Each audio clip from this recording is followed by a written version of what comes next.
big world. It's really about exploring what's possible. AI Revolution, live and streaming tonight on KSL5 News at 10.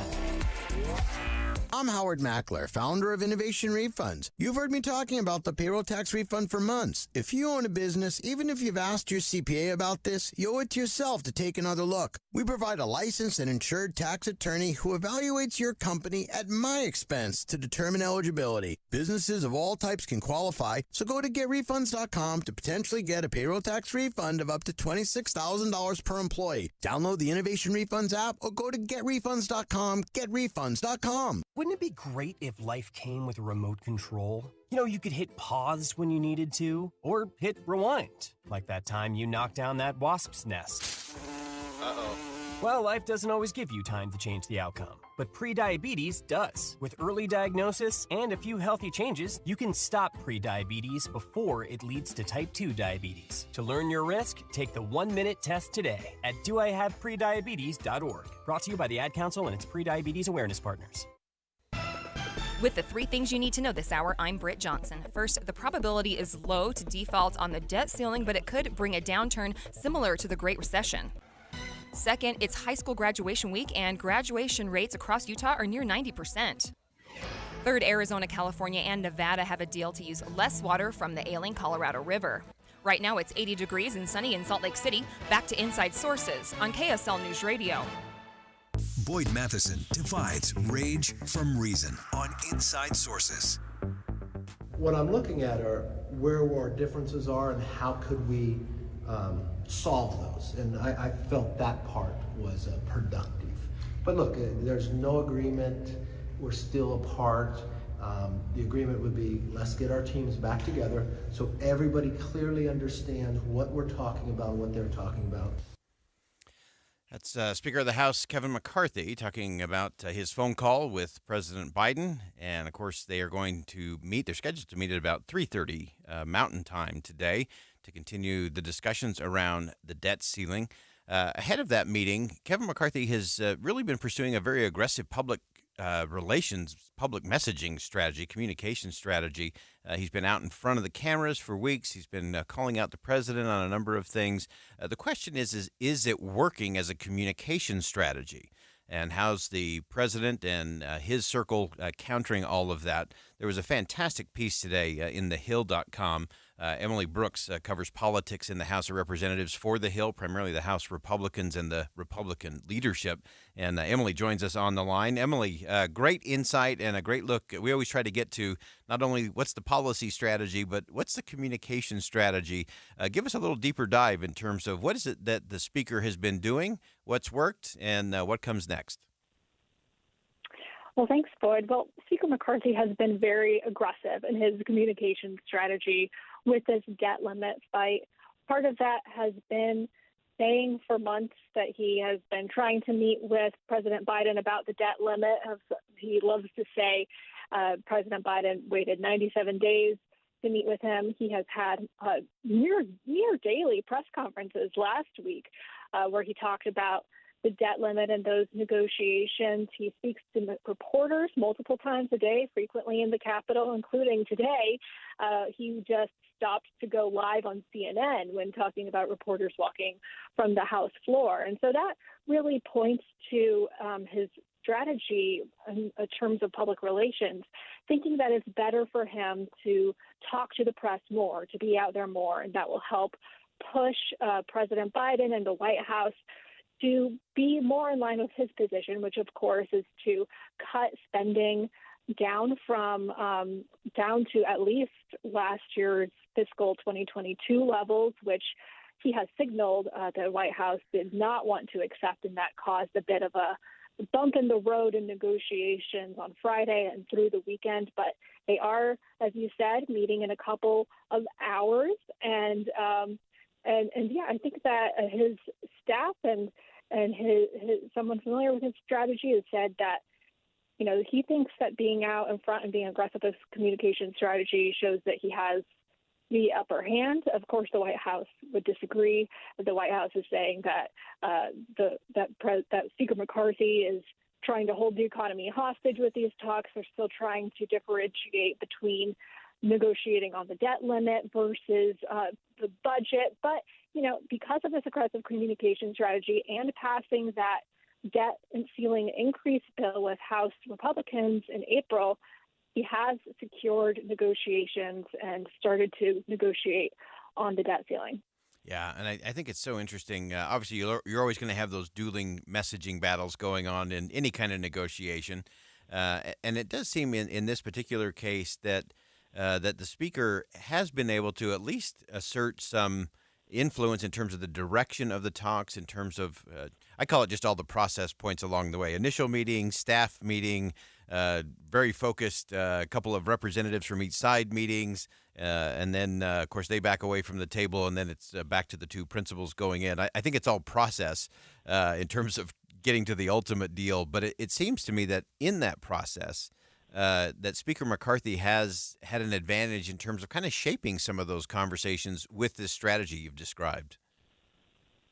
Yes, I think we've definitely seen the White House back away from its no negotiation stance that it had, which was a major deal. That was a tough position for them to keep, especially after Janet Yellen came out with the June 1st debt default deadline. But you've seen, even in Speaker McCarthy's poll numbers, his job approval ratings have sharply gone up since January during the 15-ballot speaker election saga. Compared to then, I'm trying to look at the numbers in front of me here. In May, he had 42% of adults approved of the way that he was handling his job of speaker, and that was up from 32% in January, and that was an Economist YouGov poll. And I think the other interesting thing to note is that through this debt limit negotiation, he has been able to keep the sort of very conservative, hard-right House Freedom Caucus and their allies behind him in these negotiations. One of the things that, as reporters, we're always wondering, and analysts, is that if he does get a deal, will he be able to keep the confidence of those kinds of Republicans who opposed him for Speaker? And right now, they're saying that they're behind him. They're hoping for the best. There is no talk of making a so-called motion to vacate the chair, which would force a vote on ousting him for the speakership. And so he has successfully navigated that so far, although there is no deal yet, and that could always change based on what the final agreement is. Yeah, absolutely. It is the ultimate high wire act when it only takes one GOP member to call a motion to vacate the chair, which would basically just start a speaker battle all over again. And so that would be interesting, high-stakes drama as well. As you look to the meeting coming up here about 2 hours from now, anything you're sensing or anything you're hearing from your sources, Emily, in terms of the posturing going in, or is there anything you're anticipating, regardless of how the meeting goes, what they might be saying coming out? Well, it's hard to say. We have spoken to a couple Republicans, Speaker McCarthy and Representative McHenry from North Carolina today, who was in negotiations with White House negotiators this morning, and they're not revealing a whole lot about the details. Of course, they say that the major sticking points are still there, which would be, we can infer that is the overall spending levels. But one of the big questions here is timing and how soon that they have to get a deal in order to get it on the House floor and to the Senate. Speaker McCarthy was just telling reporters that, maybe they could get a deal today, maybe tomorrow, but he really is trying to stick to this commitment to have the text of the legislation out for 72 hours before there is a vote on the floor. And then, of course, it would have to go through the Senate, and they do that process. That means perhaps the weekend, a recess that was scheduled for next week would be canceled, or maybe they work through the weekend. And so they're really coming down to the wire here. Yeah, absolutely. Emily Brooks covers politics in the House of Representatives for The Hill and has a fantastic piece on thehill.com about the communication strategy of all of this. So many moving parts. And Emily, we appreciate your reporting and your insight. We look forward to having you back as this continues to unfold. Thank you for having me. That's Emily Brooks from The Hill, and I love the fact that she took this from just from purely a communication strategy standpoint. And again, regardless of how you feel about the president or the speaker, or how you feel about the combination of the negotiations that are going on.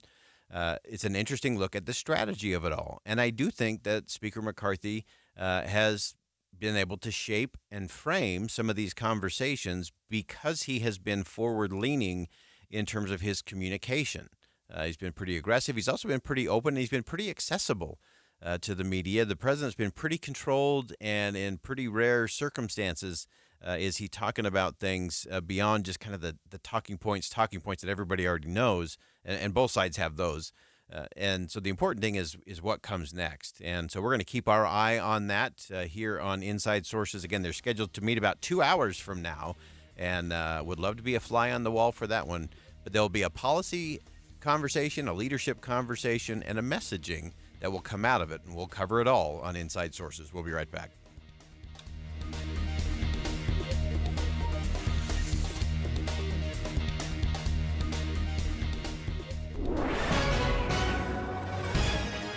1:30 at KSL News Radio. I'm Becky Bruce. KSL's top national story this hour. House Speaker Kevin McCarthy says he's still optimistic a deal can be reached to raise the debt ceiling before June 1st. I firmly believe what we're negotiating right now, a majority of Republicans will see that it is a right place to put us on a right path. McCarthy's set to meet with President Biden one-on-one this afternoon. Your money at this moment, the Dow is down right now 110 points, the S&P 500 up 3, the NASDAQ up about 0.5%. Main Street closed at 400 South in Tooele this hour as crews respond to a crash that spilled some kind of fluid all over the roadway. Police tell us a passenger car was turning left onto Skyline Drive from Main Street in Tooele. That car did not yield to the tractor trailer, and it resulted in the crash and the leak. No one was seriously hurt, but we don't have a good idea yet of when that road will reopen. Most Utah high schools have a high graduation rate as graduations are held this week. KSL News Radio's Britt Johnson reports. Viewmont High School counselor Spencer Kennington says he expects over 90% of their seniors to graduate. Students can still turn in work up to almost the last minute to qualify. He says most years have been pretty steady as far as their percentage of graduates, but the statistics aren't what educators are worried about. They prefer to look at individual student needs. Utah typically falls in the upper 80% for the graduation rate, similar to the national average. Coming up, clearer skies are on the way. KSL weather is next. KSL News Time, 1:31.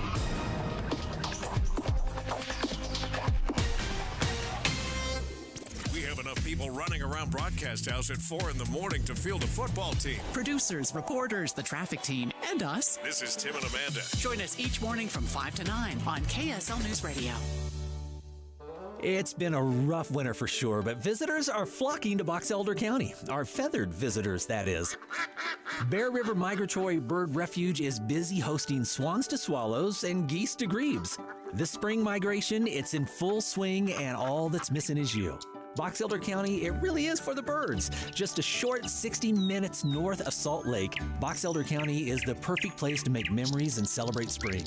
Along with spending time with our feathered friends, you'll experience amazing restaurants and unique shopping.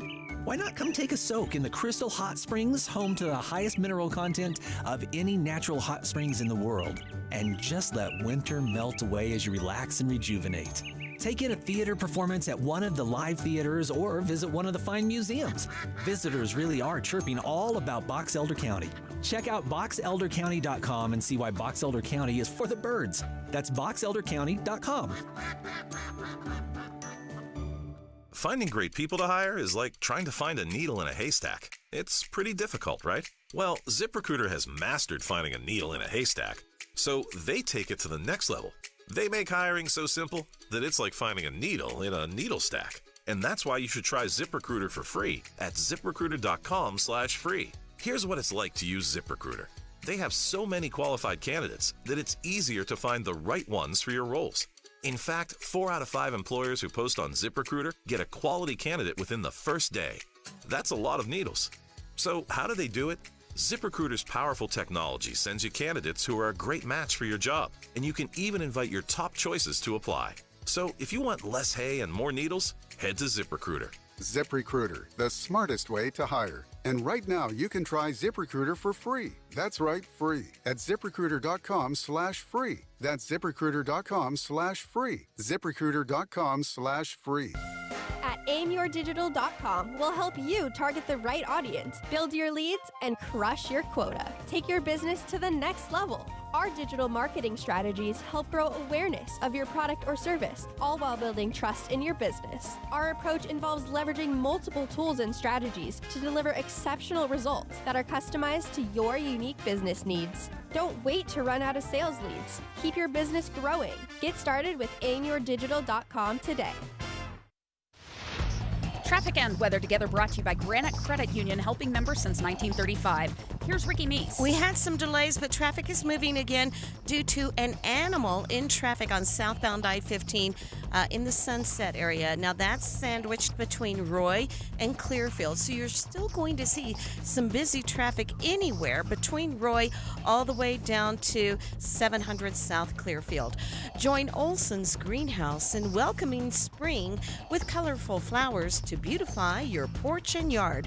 Find a garden center near you that carries Olson's plants at ogg.com. Ricky Meese in the KSL Traffic Center. We have a chance for afternoon thunderstorms, a high of 85, better air quality, and a chance for more thunderstorms tomorrow. Right now, it's 81 degrees at KSL News Radio, 102.7 FM, 1160 AM, and KSLNewsRadio.com. This is Utah's all-day companion for news. Inside Sources. Inside Sources. America's voice of reason. Boyd Matheson on Utah's home for elevated conversation. Inside Sources on KSL News Radio. Well, we all know that when it comes to our personal finances, sometimes you have to make tough decisions. Should you cut back on your budget for eating out or going to the movies? Do you really need all those cable TV channels? What about the fancy gym pass? Our government also is supposed to make tough decisions when it comes to the nation's finances, our debt, and raising the debt ceiling. But what does that look like? Often that's hard for us to calculate and play around. And the hard thing is anyone really ready to lead and make those hard choices that the country needs them to make? J.D. Cicilli, of course, a friend of the show, is a current contributing editor at Reason.com.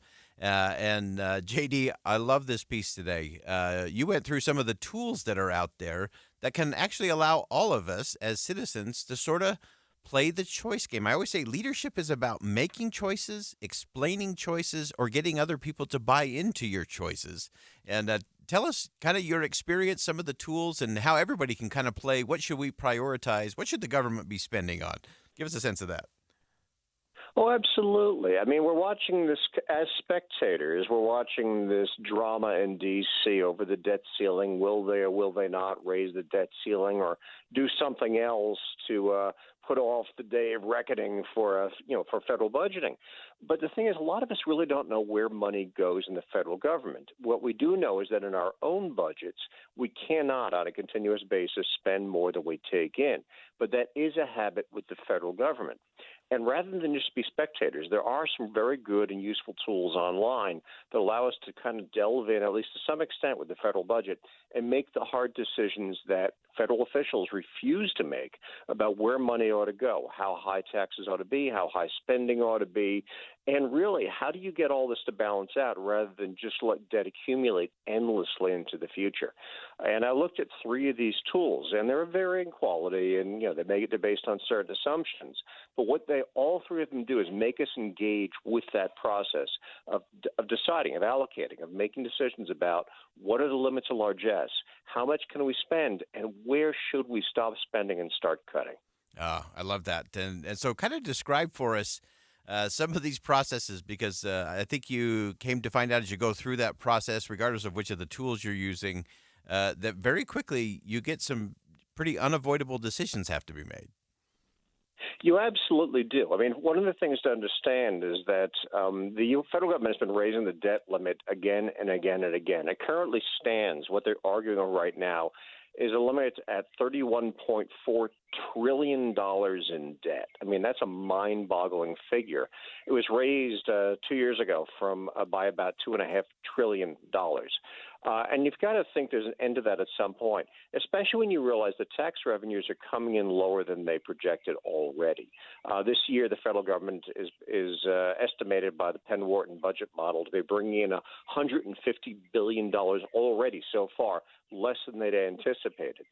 So tax revenues already are not as high as they'd hoped.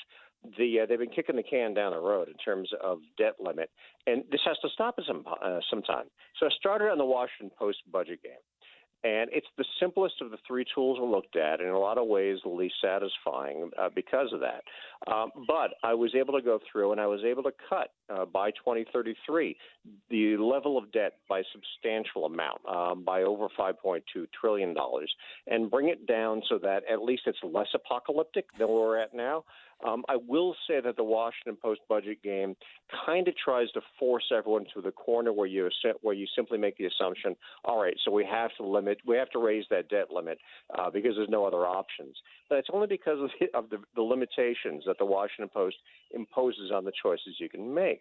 Another tool I looked at, and one that's rather more satisfying, is the Federal Balancing Act of 2023 from the Bipartisan Policy Center.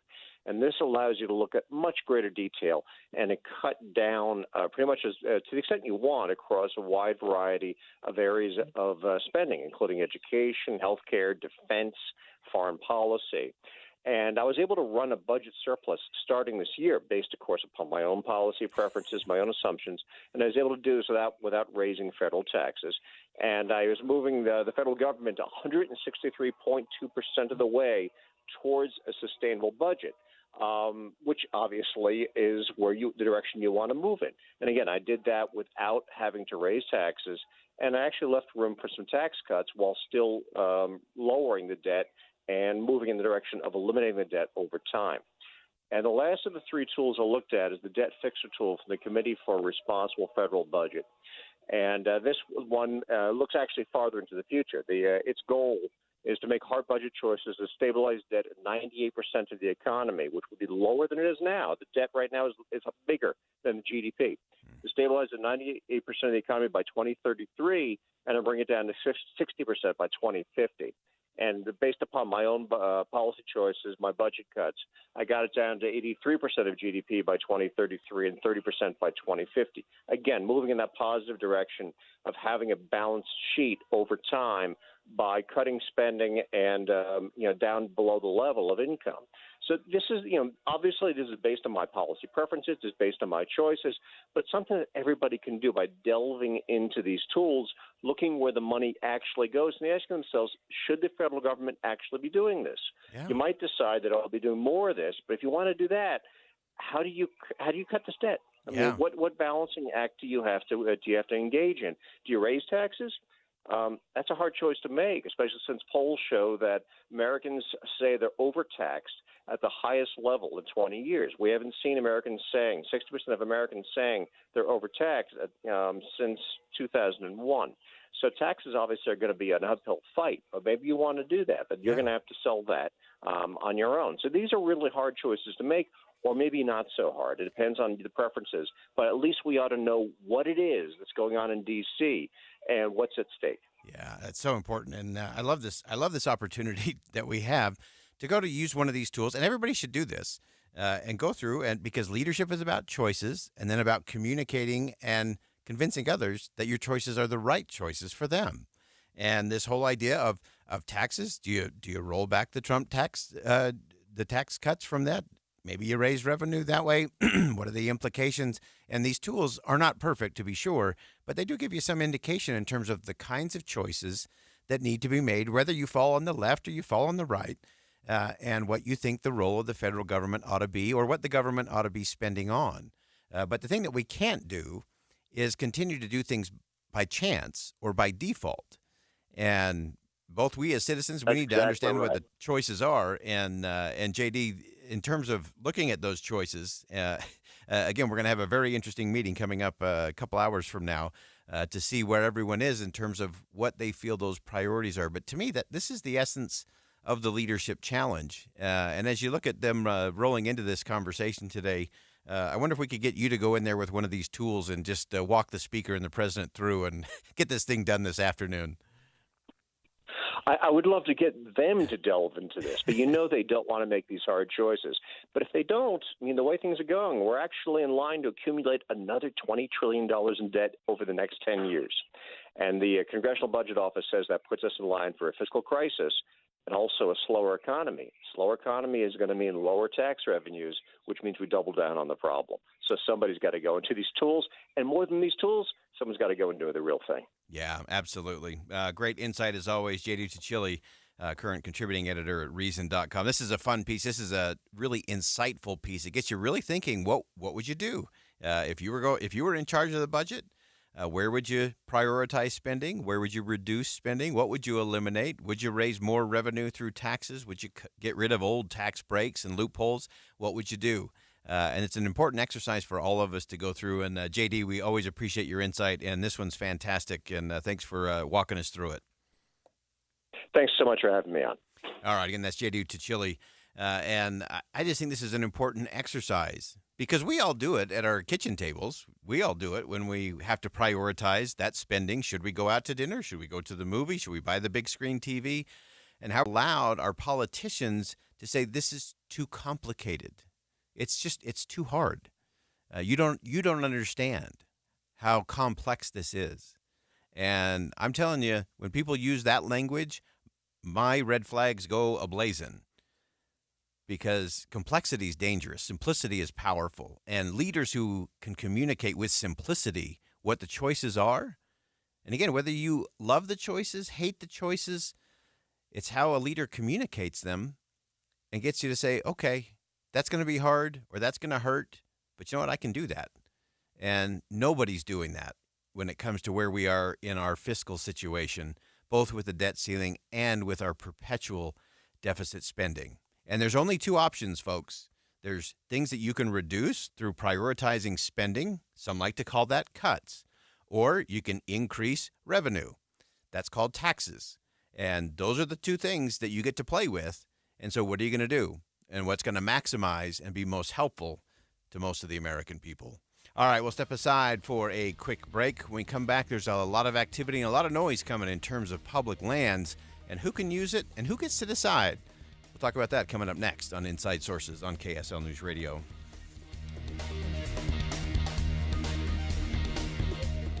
The clock is ticking. The nation has never defaulted on this debt, and it never will. But both sides are talking. Our debt is larger than our economy. We're covering the story from all sides all this week. Stop by 3 or 4 times each day for the latest on the debt ceiling. Mornings and afternoons on KSL News Radio. This is Jeff Stout with Fink and McGregor Mortgages Made Simple. FHA has announced a significant reduction in mortgage insurance rates. This can be a game changer for some people. FHA rates are typically lower than conventional mortgage rates. Combine this with lower mortgage insurance and FHA is worth a look.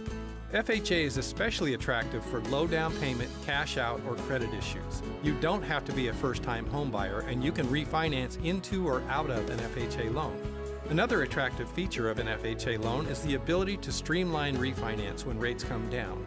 No appraisal needed, limited documentation, and low cost helps you lower your payment with minimal fuss. Call us today. Fink and McGregor, Mortgages Made Simple, 801-264-9494. That's 264-9494. Or on the web at finkmcgregor.com. NMLS 289115. Turn your home into restricted airspace. Tell incoming flights you want them diverted. The new Raid Essentials Light Trap plugs into the wall and uses light to attract, then trap flying insects like fruit flies and mosquitoes. Its 24/7 continuous attraction provides insecticide-free protection that's people and pet friendly. Consider air service interrupted. New Raid Essentials Light Trap. Insecticide-free protection. Yeah, I'm so stressed. Our business is growing. We've got people all over now. Ooma. What is that? Meditation? I'm recommending the Ooma cloud phone system with auto attendant and more than 50 features. Ooma? Yep, switching to Ooma is a cinch. Just $24.95 per month per user, plus taxes and fees. Ooma. Now you're feeling it. Find small business calm at ooma.com/radio. That's OOMA.com/radio. If your water heater's over 10 to 15 years old, congratulations. You've beat the average. What's up, everybody? I'm Mike Wilson with Any Hour Services, and I love hearing stories of people having water heaters that are really old and they're still doing their job. Unfortunately, most of us won't be that lucky. And when water heaters fail, it's usually in spectacularly inconvenient fashion. Whether it's an unexpected cold shower when we're already running late for work, or worse yet, coming home to a flooded basement, it's never fun. If you'd like to look into replacing your water heater before it fails, Any Hour Services is having a sale for any homeowners listening. Whether you're looking for a new tanked water heater or you want to see what upgrading to a tankless would cost, the plumbers at Any Hour Services can show you what options are available. And right now, you can save $400 on a tanked water heater or $1,200 on a tankless. If you think you might be interested, call Any Hour Services today and schedule your free estimate. 801-443-7400. You can Google Any Hour Services. You can even schedule online at anyhourservices.com. No one helps more homeowners than Any Hour Services. You trust us for news and information in your car. Now trust us at home. KSL News Radio is your window to the outside world, keeping you informed on the latest breaking news, weather, traffic, sports, and more. Listen on your Amazon Echo or Google Home device. Just say, Alexa, open KSL News Radio, or listen on the KSL News Radio app. Text the word app to 57500. KSL News Radio, Utah's all-day companion for news. Mom and Dad used to argue about everything, especially about Dad's drinking. My family went from totally crazy to quiet, calm, and even peaceful when Mom started going to Al-Anon family groups. I wanted a better relationship with Dad, so I asked Mom if she would take me to her Al-Anon meetings or to Alateen. I'm sure glad I did. Is someone's drinking troubling you? You might be surprised at what you can learn in an Al-Anon or Alateen family group from people just like you. Call 1-888-4-ALANON or go to alanon.org. Register for breaking news updates by texting the word news to the Cypress Credit Union KSL text line at 57500. With the three things you need to know this hour, I'm Becky Bruce. Main Street is closed at 400 South in Tooele this hour as crews respond to a crash that spilled some kind of fluid all over the roadway. Police say no one was seriously hurt. Second, debt ceiling negotiations continue this hour in Washington. If the U.S. defaults, the biggest impact to Utah would be federal money that comes to the state for programs like Social Security. And third, cleaner air is on the way after several days of hazy skies blamed on wildfires in Canada. Forecasters say it'll be much improved as a new weather system moves in tomorrow. Right now, partly cloudy, 81 degrees in Salt Lake City. Back to Inside Sources on KSL News Radio. Get deeper insights on the news from Inside Sources. Well, the Bureau of Land Management has proposed a rule that would impact Utah's public lands in a major way, possibly making many of them just flat out unusable. Utah lawmakers, our federal delegation, the Blue Ribbon Coalition have all opposed it. So I wanted to get into what is the rule, what it would actually do, what's the impact, and really pleased to have Ben Burr joining us back on the program, Executive Director of the Blue Ribbon Coalition. Ben, welcome back to the show. Hey, thanks, Boyd. So as we look at this, we know there was really a pretty visceral reaction from everybody in the state of Utah in terms of lawmakers, both at the state level and at the federal level, worried about this rule. But just give us an explanation in terms of what the rule is, what it's likely to do. Yeah, so in its most basic form, where it'll have the biggest impact is the Bureau of Land Management has looked at FLPMA, which is the Land Management Act that they use to govern BLM land. And hidden there for 50 years, since 1976, they've found a hidden authority that they can go and create and sell conservation leases on BLM land. And they've discovered this now, all of a sudden, and they want to be able to go sell conservation leases on public land, which would likely be bought up by conservation organizations and environmental groups who then want to use the conservation leases to dictate management practices on those lands covered by the leases. Yeah, and I think it's interesting. I think everyone says, okay, preservation, that's important. Everybody agrees with that. Being a careful steward of the land, I think everybody buys in and believes that's important. I think one of the unique things that the state of Utah has shown can be done is this ability to have multiple use, to be a responsible steward of the land and make sure that agriculture and ranchers and recreation and all of those things can all coexist in a way. But this kind of rule, again, not by law, but by the administrative branch, could really unravel all of that potential in terms of the mixed use opportunities.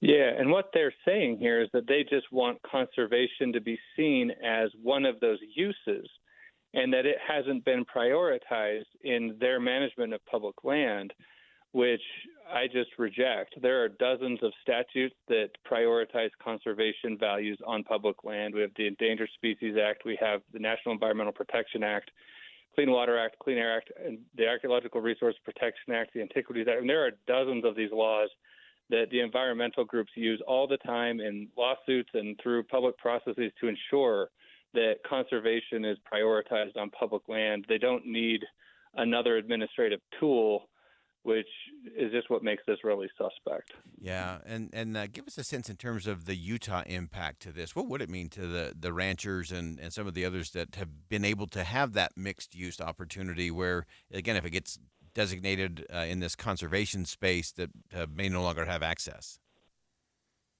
It really will be every rancher I've talked to, once they understand what it'll happen, they turn white. It would basically mean there would be another entity that has basically authority to say what happens on their grazing permits. That a lot of times they've maintained since the 1930s. Those permits were created through statutes like the Taylor Grazing Act.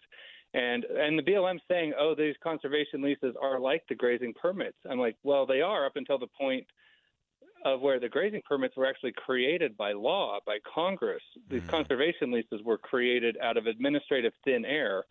And the ranchers see themselves as stewards of the land, and that if you overgraze your allotment, you're not going to be fattening cattle on it for very long. So they see themselves as managing towards a sustained yield to where they're maintaining the health of their rangelands so they can keep running cows on them every year. And every year they meet with the BLM to manage that. And sometimes there's a lot of conflict that comes out of that, and they work through it. But this isn't going to make that any easier.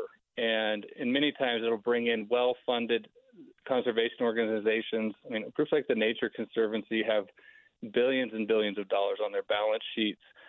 They'll run the show if they come in and play at this level. Yeah, and so what do you see moving forward, Ben, in terms of what's likely to come next? Is there action in Congress that might claw this back from just the pure agency standpoint and do something by law, or what do you see happening moving forward? Yeah, well, we did have Congressman Curtis introduce H.R. 3997 just last week in the House of Representatives. That bill would require the BLM to withdraw this rule. Senator Barrasso has introduced a companion bill in the Senate. Both of these bills have been co-sponsored and supported by every member of the Utah delegation. That's what we hope is the first step, that Congress steps in and says, no, you don't have the authority to do this. We're speaking out and signaling that through these bills.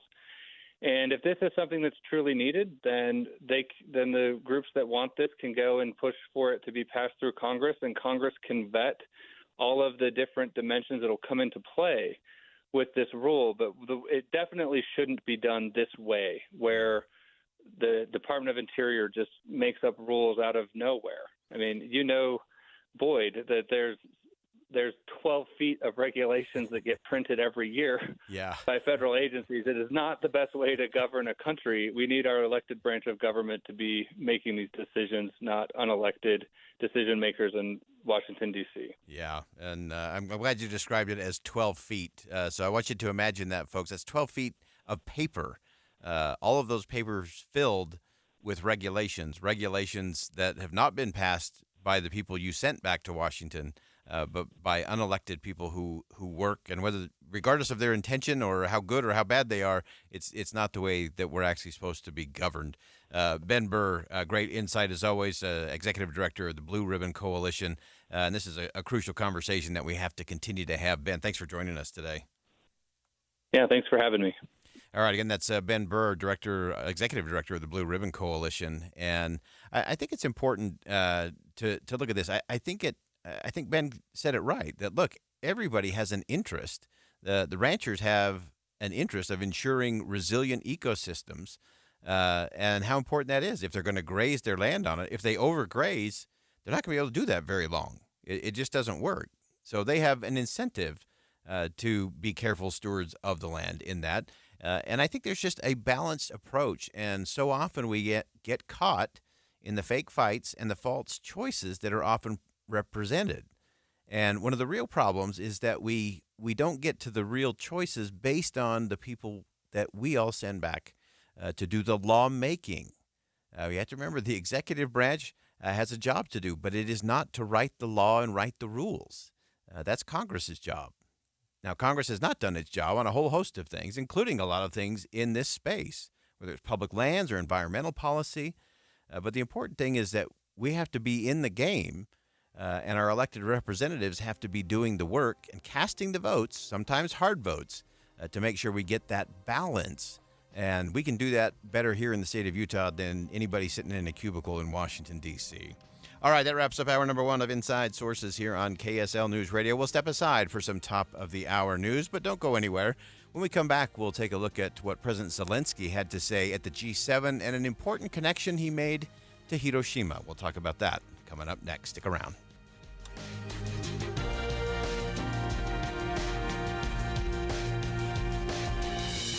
KSL FM Midvale, KSL Salt Lake City. Listen on the KSL News Radio app and in your car at 102.7 FM.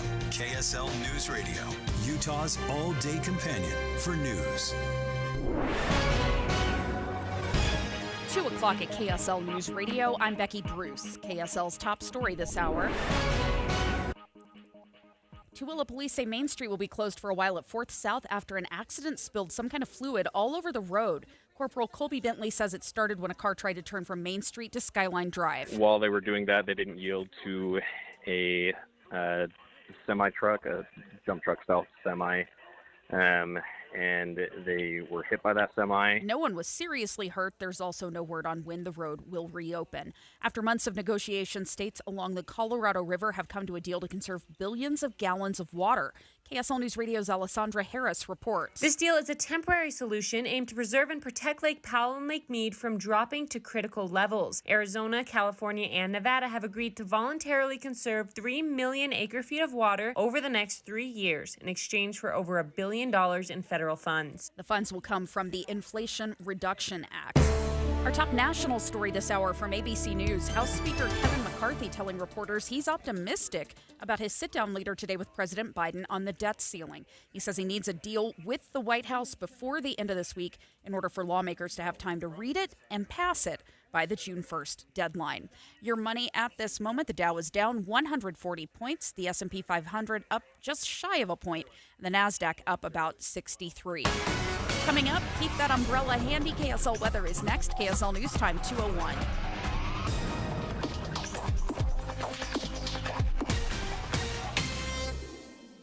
If you've got a honey-do list with electrical, plumbing, heating, or air conditioning projects on it, Any Hour Services can help. Call Any Hour Services, electrical, plumbing, heating, and air. anyhourservices.com. Do you worry about how much someone drinks? Do you feel angry or depressed most of the time?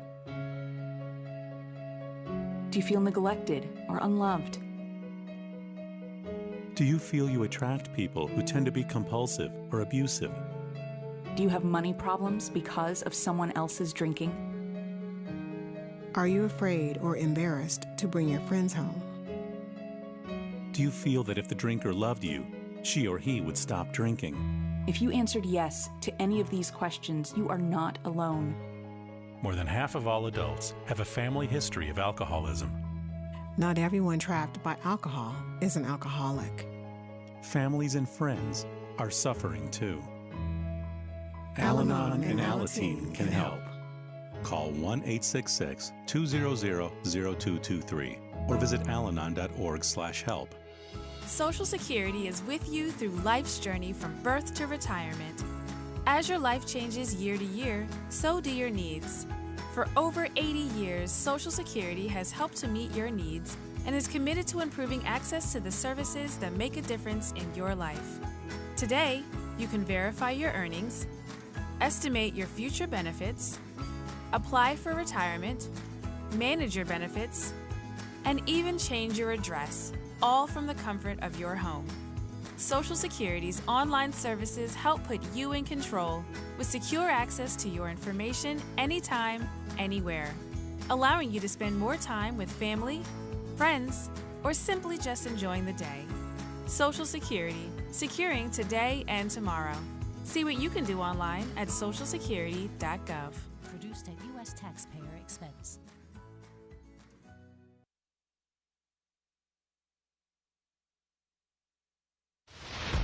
Traffic and weather together brought to you by Granite Credit Union, helping members since 1935. Here's Ricky Meese. We do have a crash at Redwood Road and 500 South in Davis County that had been blocking the intersection. We're seeing a delay-free drive on all the Valley freeways. This is the place, Heritage Park, your family place for summer fun. Learn Utah history while mining for gold, explore trails, shop and eat at the Huntsman Grill. Visit thisistheplace.org. Ricky Meese in the KSL Traffic Center. We have a chance for an afternoon thunderstorm or two, the high 85 this afternoon. Better air quality tomorrow with a chance for some more storms. Right now, it's partly cloudy and 82 degrees at KSL News Radio, 102.7 FM, 1160 AM, and KSLNewsRadio.com. This is Utah's all-day companion for news. Inside Sources. Inside Sources. America's voice of reason.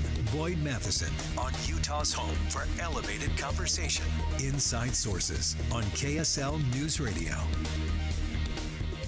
Well, many of the headlines over the weekend talked about the G7 summit taking place in Hiroshima, Japan, and the surprise visit by Ukrainian President Zelensky. And as we look at the headlines of all of that, meetings with world leaders, promise of support for the future war effort, it can't be lost that these conversations took place at Hiroshima. Let's begin. Think you know the news of the day? Think again with Boyd Matheson on KSL News Radio. As we look back at what took place over the weekend, of course, historic visit of the G7 in Hiroshima, Japan. President Zelensky of Ukraine making a surprise visit there to address world leaders from the most prosperous economic countries in the world. And he did that, of course, in this most stunning and stark backdrop with Hiroshima. And we talked about this on Friday. That the images of Hiroshima and the beginning of the G7 conference, where there was very little said, but visuals that were very rich in symbolism, in history, and deep in meaning. And I thought that President Zelensky spoke to that in an interesting way, where in the past he has very clearly said that to compare what's going on in Ukraine to Hiroshima is a little different. Yet he expressed while he was there at Hiroshima that there are some very scary similarities. The pictures of ruined Hiroshima really remind me Bakhmut and other similar settlements and towns. Just the same, nothing alive left. All of the buildings have been ruined. And now Hiroshima is a rebuilt city. If Russia is allowed to keep even a sliver of the territory it occupies, international law will never again apply. I thought that was pretty stirring from President Zelensky, who knows how to capture a moment, and I think he framed it in a pretty stark and pretty stunning way. As we look at Bakhmut and what has happened there, of course, we've seen images over the weekend of the Wagner Group raising Russian flags, claiming that they have complete control. There's some debate and dispute over whether it's complete control or if there's still some fighting in areas that Ukraine controls in that city. And it was interesting during a meeting in front of the press between President Zelensky and President Joe Biden. It was there that President Biden announced the next phase of support that NATO and the U.S. will provide for the Ukrainian war effort. That's why the United States continues to do all we can to strengthen Ukraine's ability to defend itself, including launching some new joint efforts with our partners to train Ukrainian pilots on fourth-generation fighter aircraft like the F-16. This week, the G7 also imposed hundreds of new sanctions against Russia's assets to ensure that we keep pressure on Putin to hold his backers accountable for this war. And today I'm announcing the next tranche of U.S. security assistance to Ukraine, a package that includes more ammunition, artillery, armored vehicles to bolster Ukraine's battlefield abilities. And the United States continues to help Ukraine respond, recover, and rebuild. And we're also supporting your pursuit of a just peace just one aspect of Ukraine's sovereignty and territorial integrity. It has to be non-negotiable. Very important words from the president there in terms of that ongoing support, relief, the announcement that the U.S. would be helping in training Ukrainian fighter pilots to fly F-16 aircraft. Where those will come from is yet to be determined, and what that will look like. It was also important during a separate appearance at the G7 conference. President Biden responded to a reporter's question that he had an assurance that any of those F-16 style jets would not be used to fly into Russian territory. I have a flat assurance from Zelensky that they will not use it to go on and move into Russian geographic territory. But wherever Russian troops are within Ukraine and the area, they would be able to do that. And then finally, the meeting between President Biden and President Zelensky ended with a renewed commitment that the U.S. and our allies will continue to stand with Ukraine and aren't going anywhere. So, Mr. President, what the people of Ukraine are defending, what you've achieved, is a matter for the entire world to observe, and they're in awe of what you've done so far. Really and truly, it's incredible. Together with the entire G7, we have Ukraine's back, and I promise we're not going anywhere. So as we look at the weekend and those conversations, I think it's important, again, to go back to the idea of Hiroshima, that today it is a modern city. It's alive. It's vibrant, has respect for people and values. President Zelensky added that he believed the same would happen in Bakhmut and other towns and villages, even in the face of just overwhelming firepower from the Russians and clearly some victories for the Wagner Group from Russia. I think President Zelensky continues to believe and expects that that will again become Ukrainian territory, sovereign territory of their country, and that it will be rebuilt.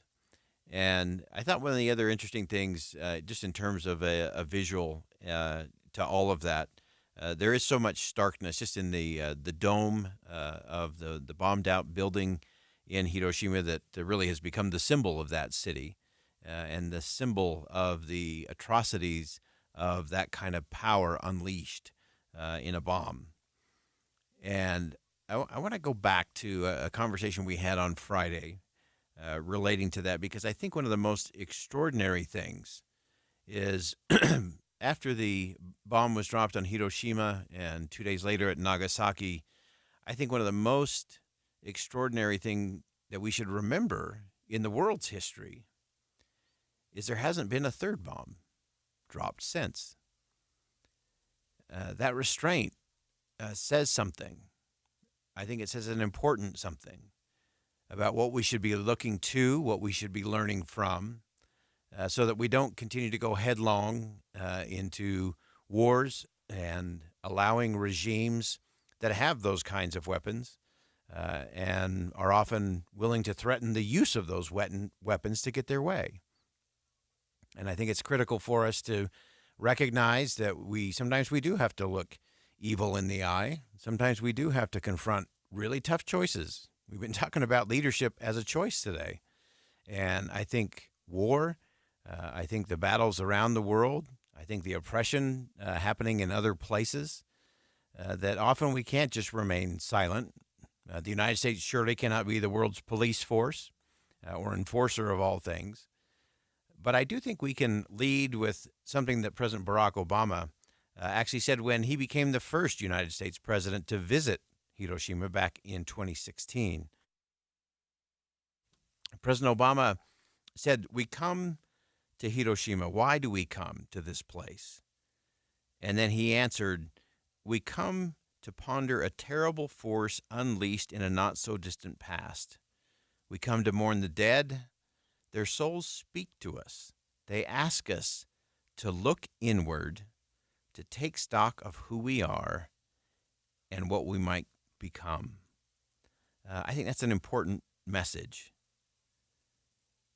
President Obama also went on to just talk about the importance of remembering these kinds of moments And I think, let me conclude with this thought from President Obama as well. He said, he talked about those that had survived, they're called the hibakusha, these extraordinary Japanese citizens that survived the atrocities. He said, someday the voices of the hibakusha will no longer be with us to bear witness, but the memory of the morning of August 6, 1945 must never fade.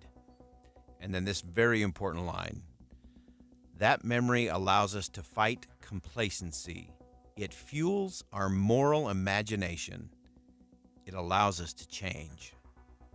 I think what we need more than anything in the world today, here at home and all around the world, is a little bit more and a little bit broader and bigger moral imagination, because moral imagination is power and can lead us to extraordinary places.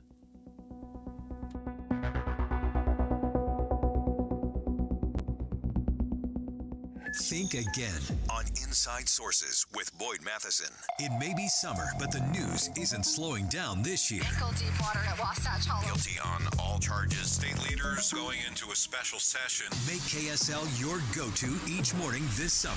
Utah's Morning News with Tim and Amanda starts at 5. We talk through the biggest stories with Dave and Dejanovic at 9 and Boyd Matheson at 1.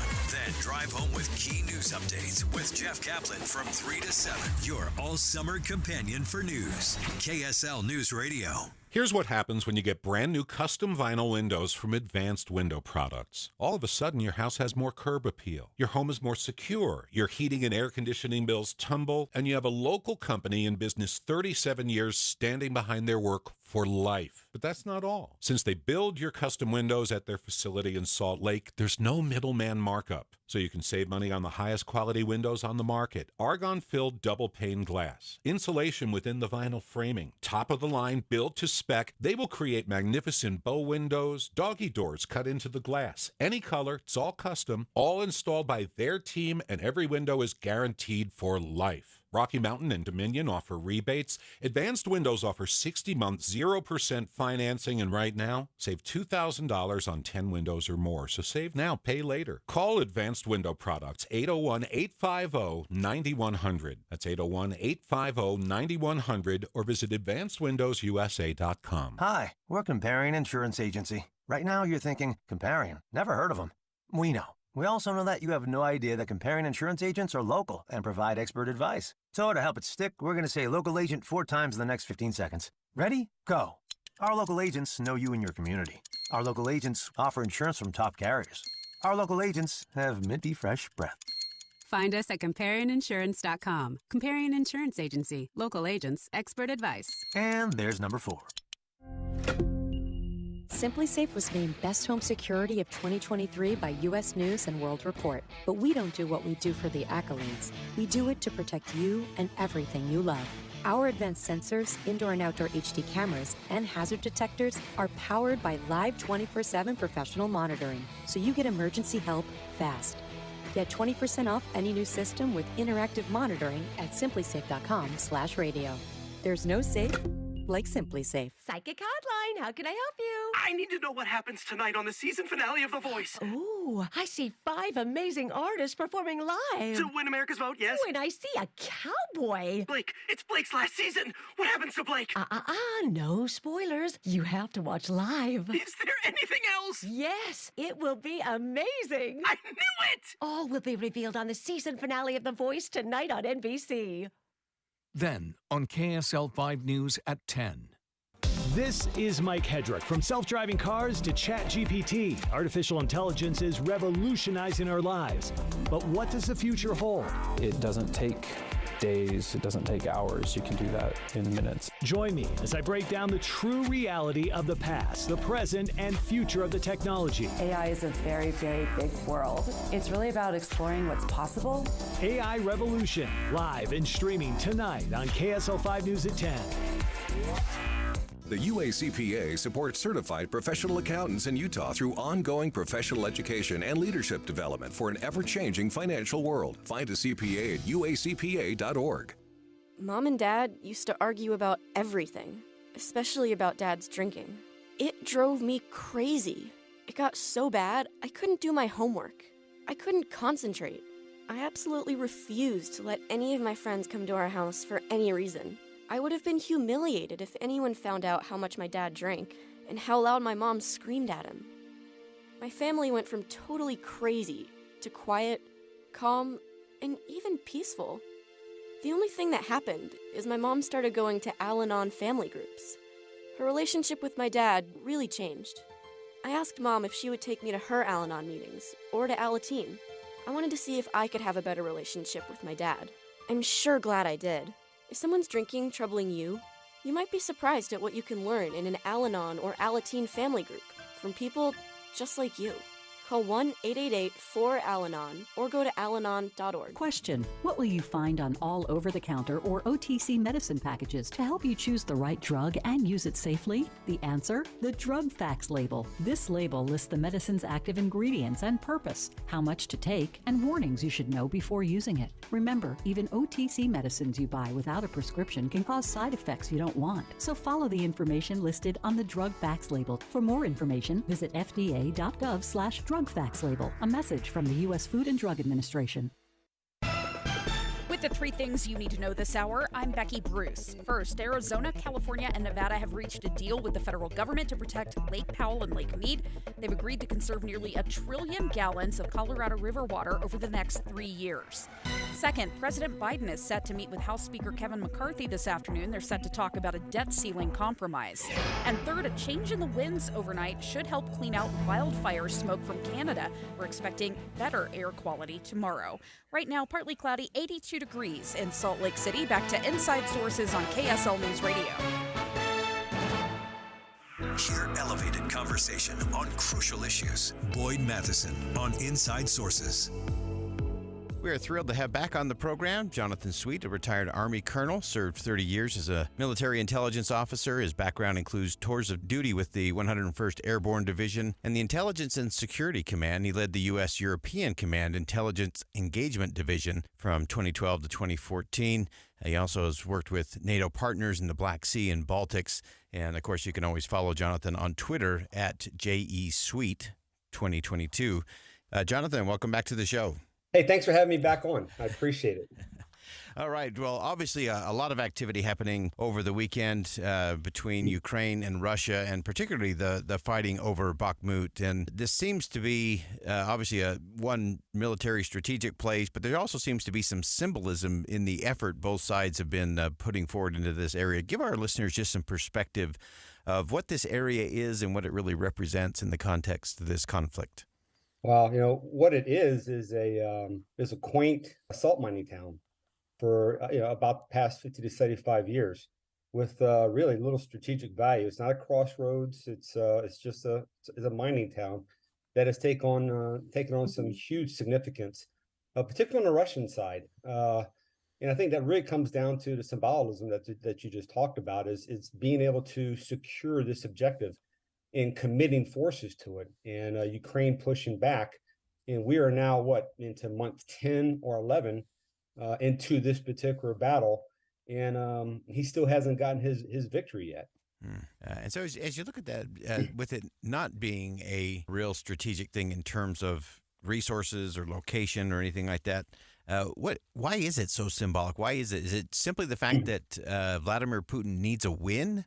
Is that what the push is, or what does that context really look like? Yeah, I think that's exactly what it comes down to. He needs a win. He needs a positive. The last 2 weeks, he's had a lot of setbacks. Look, some of these setbacks are minor. Mark Toth and I wrote an article in The Hill talking about his waning influence. It starts with Kaliningrad, and the Poles and the Lithuanians and the Latvians deciding to change the name from Kaliningrad back to its original name. Pre-World War II. It also involves Moldova, separating from the CIS. And what you saw yesterday and the day before yesterday are the protests that are going on in Georgia as far as allowing Russian aircraft to come back into their airspace. So, it is about influence, and it's a diminishing influence. And he needs a win. He needs to be able to project something to tell his audience back in Moscow that he's got this. Yeah, and so as we look at that and some of the images over the weekend, of course, from the Wagner Group declaring that they did have achieved victory there, the Ukrainians saying, no, not quite so fast. We've still got some little pieces there. What would that victory look like? What would it actually mean for Vladimir Putin? What do it mean for Ukraine? For Russia, it really means strategically it's meaningless. Well, tactically it's meaningless. Strategically, I guess it's a boost. For Ukraine, it's all about not yielding any terrain to Russia and inflicting as many casualties as they can. This has really become a blocking type of force. It's doing what it's intended to do, at least for Ukraine, and that's to deplete Russian strength. And they've been fairly good at it. If you look at the numbers since January, at least according to the Ministry of Defense, they've killed over 100,000 Russians. Now, that doesn't necessarily mean it all happened in the Bakhmut area, but it's happened in the Donbass area. Yeah. Look at the number of tanks that have been destroyed, APCs have been destroyed. Look at the change, the turnover, the Storm Shadow missile that's been brought in, the Patriots that have been brought in. Ukraine's ability to diminish the air assault type attacks that Russia has been putting on their civilian population. It's really been a bad week. It's been a setback for Putin. And the only positive has been that Prigozhin stands on the outskirts of Bakhmut there at the rail station and says we've conquered a city. When in fact they've captured parts of the city, but they haven't conquered the city. Yeah, that's a definitely different ballgame to be sure. Let's shift gears just a little bit. Obviously, with the appearance of President Zelensky at the G7, Hiroshima, and there in Japan. Give us some context. Obviously, one of the big components to all of this has been around F-16. President Biden's somewhat surprise announcement. I don't know if it was a surprise ultimately, but timing-wise, that the U.S. would support the training of Ukrainian fighters on the F-16s. Give us a sense of what that is and what that could mean moving forward. Yeah, that's a big boost. That's a big shot in the arm for Ukraine. To get that type of commitment from the Biden administration. Look, other nations within NATO have already made that commitment as far as the aircraft and as far as the training. But to get the United States to get behind you is very positive. Unfortunately, the training aspect has been anywhere between 12 months, which is the initial thoughts as far as how long it would take to train air crews. But now that's been dwindled down anywhere between 4 to 6 months based upon the experience of the pilots that are coming into the program. But that ability to provide close air support, that ability to provide air superiority, and that ability to strike back at targets in Russia that are actually launching those type of ballistic missiles, hypersonic missiles, that ability to neutralize that threat really puts Russia on its hind legs. Yeah. And so give us a sense looking forward. What are the things that you're keeping your eye on? Obviously, I think we're entering a real pivotal place of the war to see if there is any real movement or if this just develops into a really, really long slog. What are you watching for? What do you expect to see? Yeah, I two things. I look a little bit for troop movement, and a lot of sell has been that Ukraine has 9 maneuver brigades, and that's a lot of people. That's a lot of equipment, and that's hard to mask. So I'm looking for troop movements and where we're seeing it. The other thing I'm looking for is what we call SEAD, suppression of enemy air defense. Those assets that they're going to put to knock out Russia's ability to target Ukrainian airframes that are providing close air support. When we start seeing seed fires and we start seeing a presence of formations, what we're seeing now, we're seeing small formations. We're seeing tank here, a couple APCs there, mortars here, but we're not seeing sizable units that are moving on the battlefield. I'm not seeing, on the Ukrainian side at least, we're not seeing battalion maneuver groups or brigade maneuver groups. When we start seeing that type of activity, then we're going to start seeing more intensive battles. And then we'll start to get a flavor for where we believe the main effort is, where supporting efforts are. I still think that we're looking at, probing, reconnaissance in depth, looking for weak spots, and in some cases, distractions, diversions to get the Russians to think they're everywhere and nowhere. So the Ukrainian generals have a plan. Zelensky has a plan. And unfortunately, we're all spectators and watching. But look for seed fires. That's going to be your first indicator. Then look for the presence of large formations, battalion and above. Okay, Jonathan Sweet, a retired Army colonel, and always grateful both for your service and for the great insight you always provide us as we look at all of these things around the world and the impact that it has on us right here at home. Jonathan, thanks for joining us today. Thanks for having me back. I appreciate it. All right, great insight from Colonel Jonathan Sweet, of course, retired Army colonel. And as we continue to watch this unfold, I think there are many who are saying, look, this is most likely going to just devolve into a really slow slog and a very long, protracted war. Both sides, of course, have been looking at this season, these next few weeks, as spring is in play to do really some counter-offenses or just some offensive coming from the Russian side. And the question will be, who can do that strategically the best? Which side actually has the forces and the firepower to actually get it done? I think this is a real crucial season in the battle for Ukraine and for Ukraine's sovereignty and independence and ultimate freedom and their ability to control their own destiny. And so there's a lot on the line, and there's a lot to digest and a lot going on. And so we'll continue to break that down so that you have the right perspective in terms of what we can do, what we can't do. And as always, I think as President Zelensky has pointed out, leadership's about choices, and often it's about making very hard choices and then being able to persuade and convince others that they're the best choices for everybody. All right, we'll step aside for some bottom-of-the-hour news. Don't go anywhere, though. You have to come back and listen to this. Utah reporter went to Ukraine, was able to interview one of the survivors of Bucha massacre. You just don't want to miss this. We've talked to our friend at the Deseret News, Katie McKellar, and we're going to replay my interview with her because this is a message everyone needs to hear.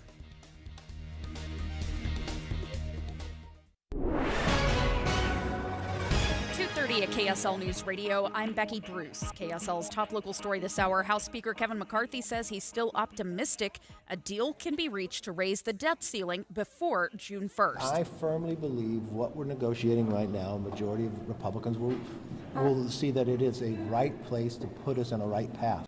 McCarthy set to meet with President Biden one-on-one this afternoon. Utahns on Social Security received the biggest chunk of direct federal dollars flowing into the state. But a U.S. default on its debt could also impact those using social programs in Utah, which get propped up by federal funds. The bulk of the impacts would be our social services area of the budget. If you factor in the percent of our total budget, all funds considered, the largest share goes to education, and then the next biggest share goes to social services. The governor's Office of Planning and Budget Executive Director Sophia DiCario stressed that the probability of default is low. Your money at this moment, the Dow finishes the day down 140 points. The S&P 500 breaks more or less even, and the NASDAQ is up 63 points. Main Street closed at 400 South in Tooele this hour as crews respond to a crash that spilled some fuel all over the roadway. Police tell us a passenger car was turning left from onto Skyline Drive from Main Street in Tooele, and a car did not yield to a tractor trailer there. That resulted in the crash and leak. Nobody was seriously hurt. Coming up, stormy skies and potentially wet roads out there. Traffic and weather coming up next. KSL News Time 2:31. This summer, the political season heats up. By August, it'll be time for debates. Can you believe it? We're planning coverage of the real issues, the important stories that impact how we live. Listen each morning from 5 to 9 on KSL News Radio.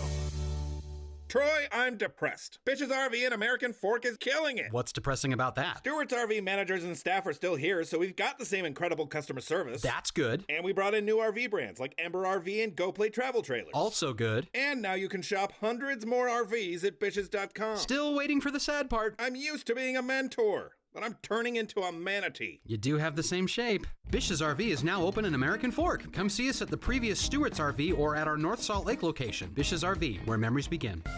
At aimyourdigital.com, we'll help you target the right audience, build your leads, and crush your quota. Take your business to the next level. Our digital marketing strategies help grow awareness of your product or service, all while building trust in your business. Our approach involves leveraging multiple tools and strategies to deliver exceptional results that are customized to your unique business needs. Don't wait to run out of sales leads. Keep your business growing. Get started with aimyourdigital.com today.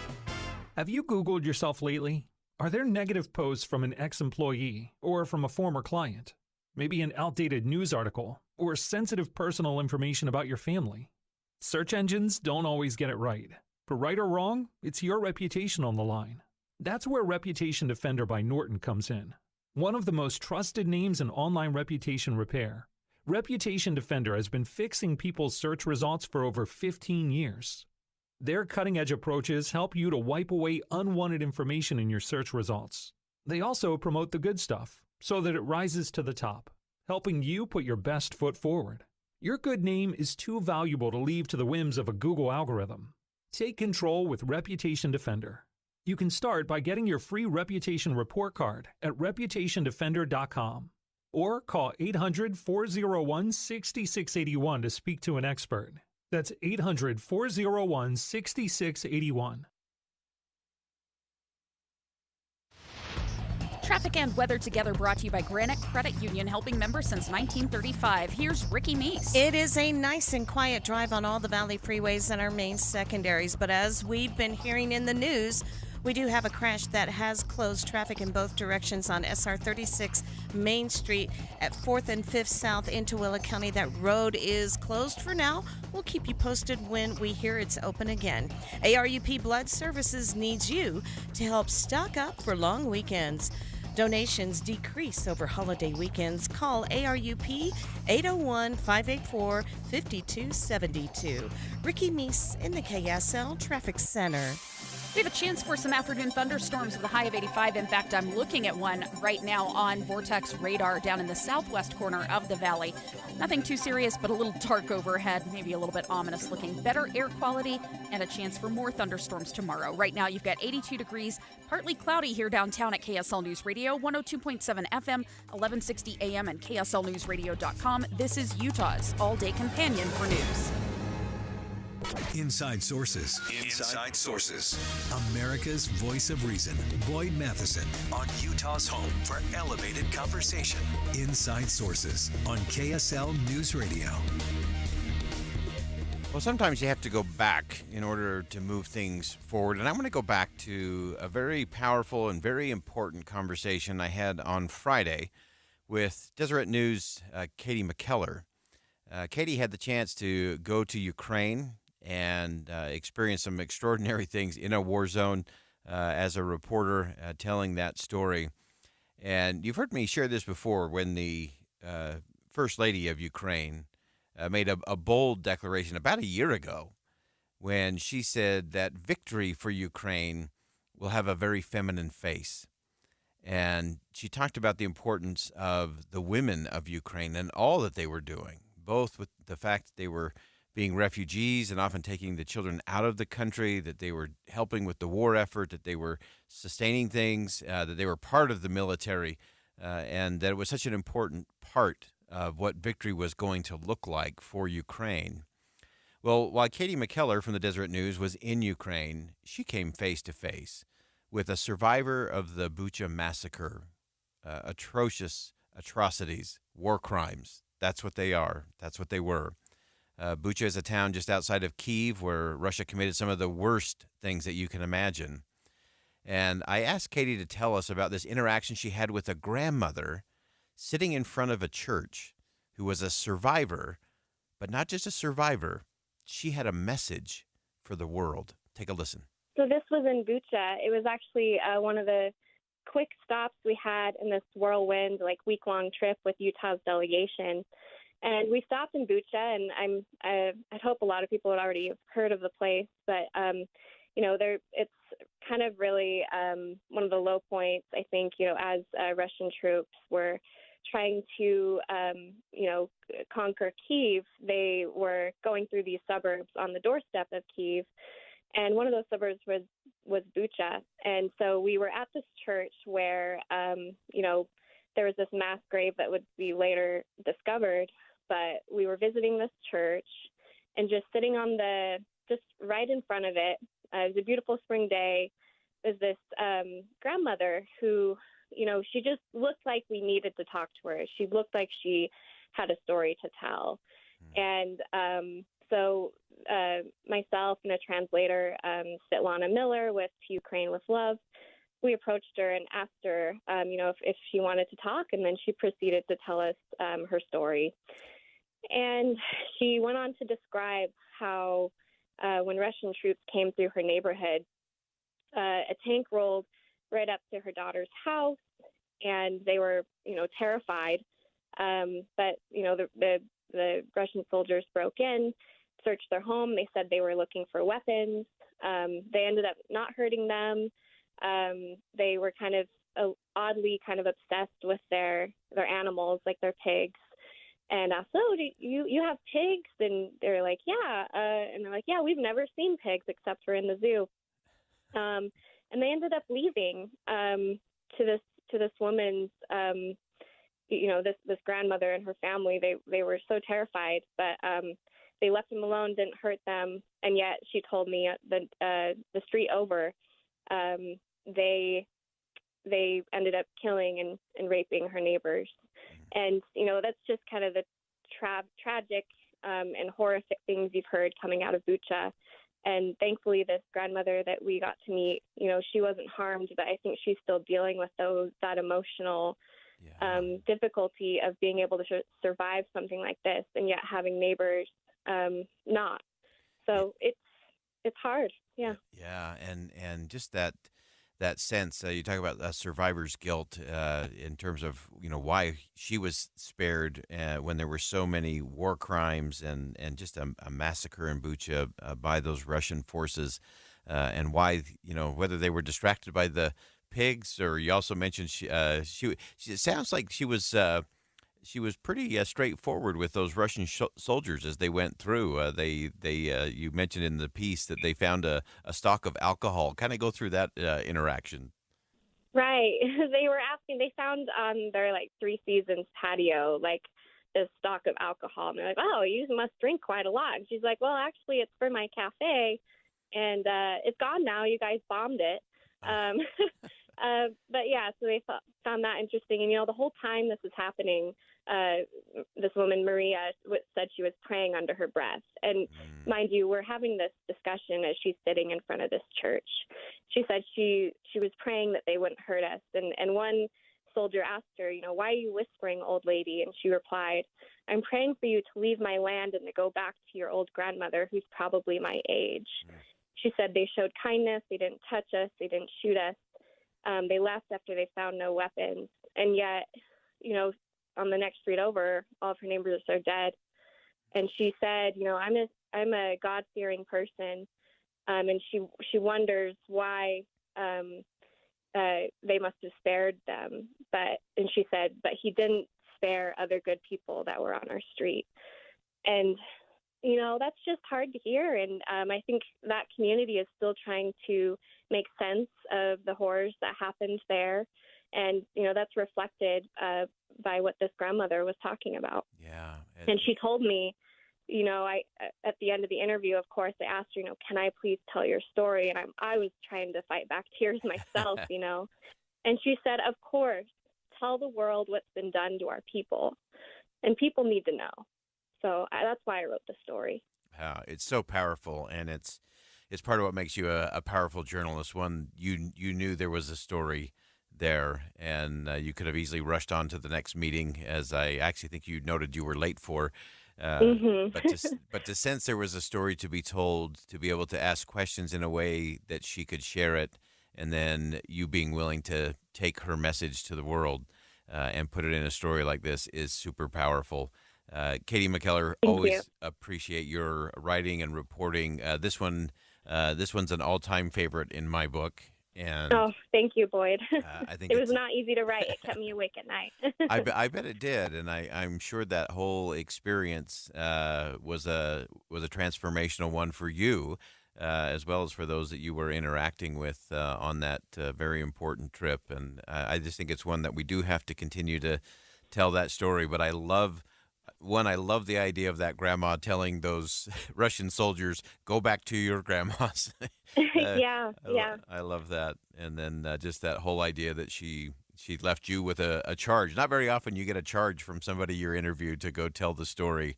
And no. And I think the other thing that struck me is she was just sitting there.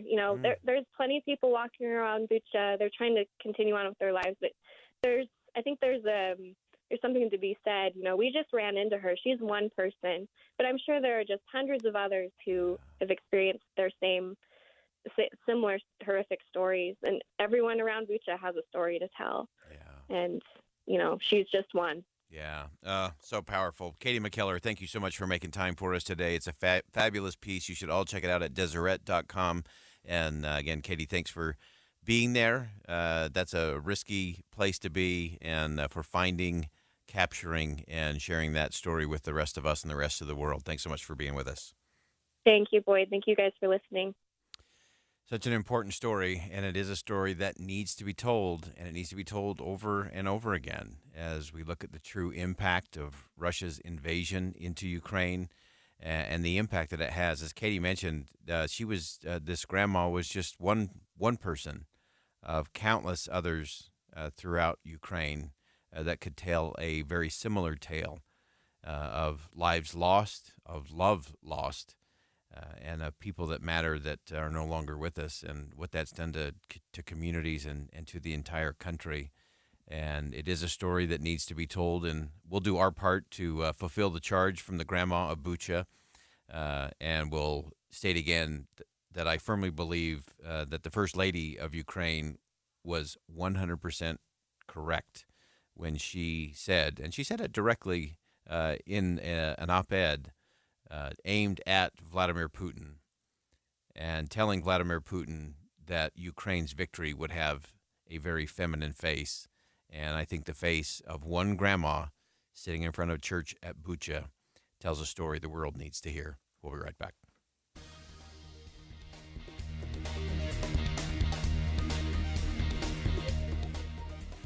Interest rates keep rising, but don't worry, we'll cut them back down to size. Hi there, I'm Josh Osborne with Volkswagen Southtown, and during our rate cut sale, we're cutting rates in half. Get 3.9 for 5 years at Volkswagen Southtown on any new car, and we have as low as 1.9 on used cars. Get the car you really want, like the Jetta, Tiguan, Taos, Atlas, or ID4 EV. Save thousands in interest at Volkswagen Southtown, Utah's #1 Volkswagen dealer. Visit VWSouthtown.com. Claim since 2022. Financing through VCI on select models OAC. See dealer for details. You could throw your flip-flop at a bug. Ew, a bug, get it.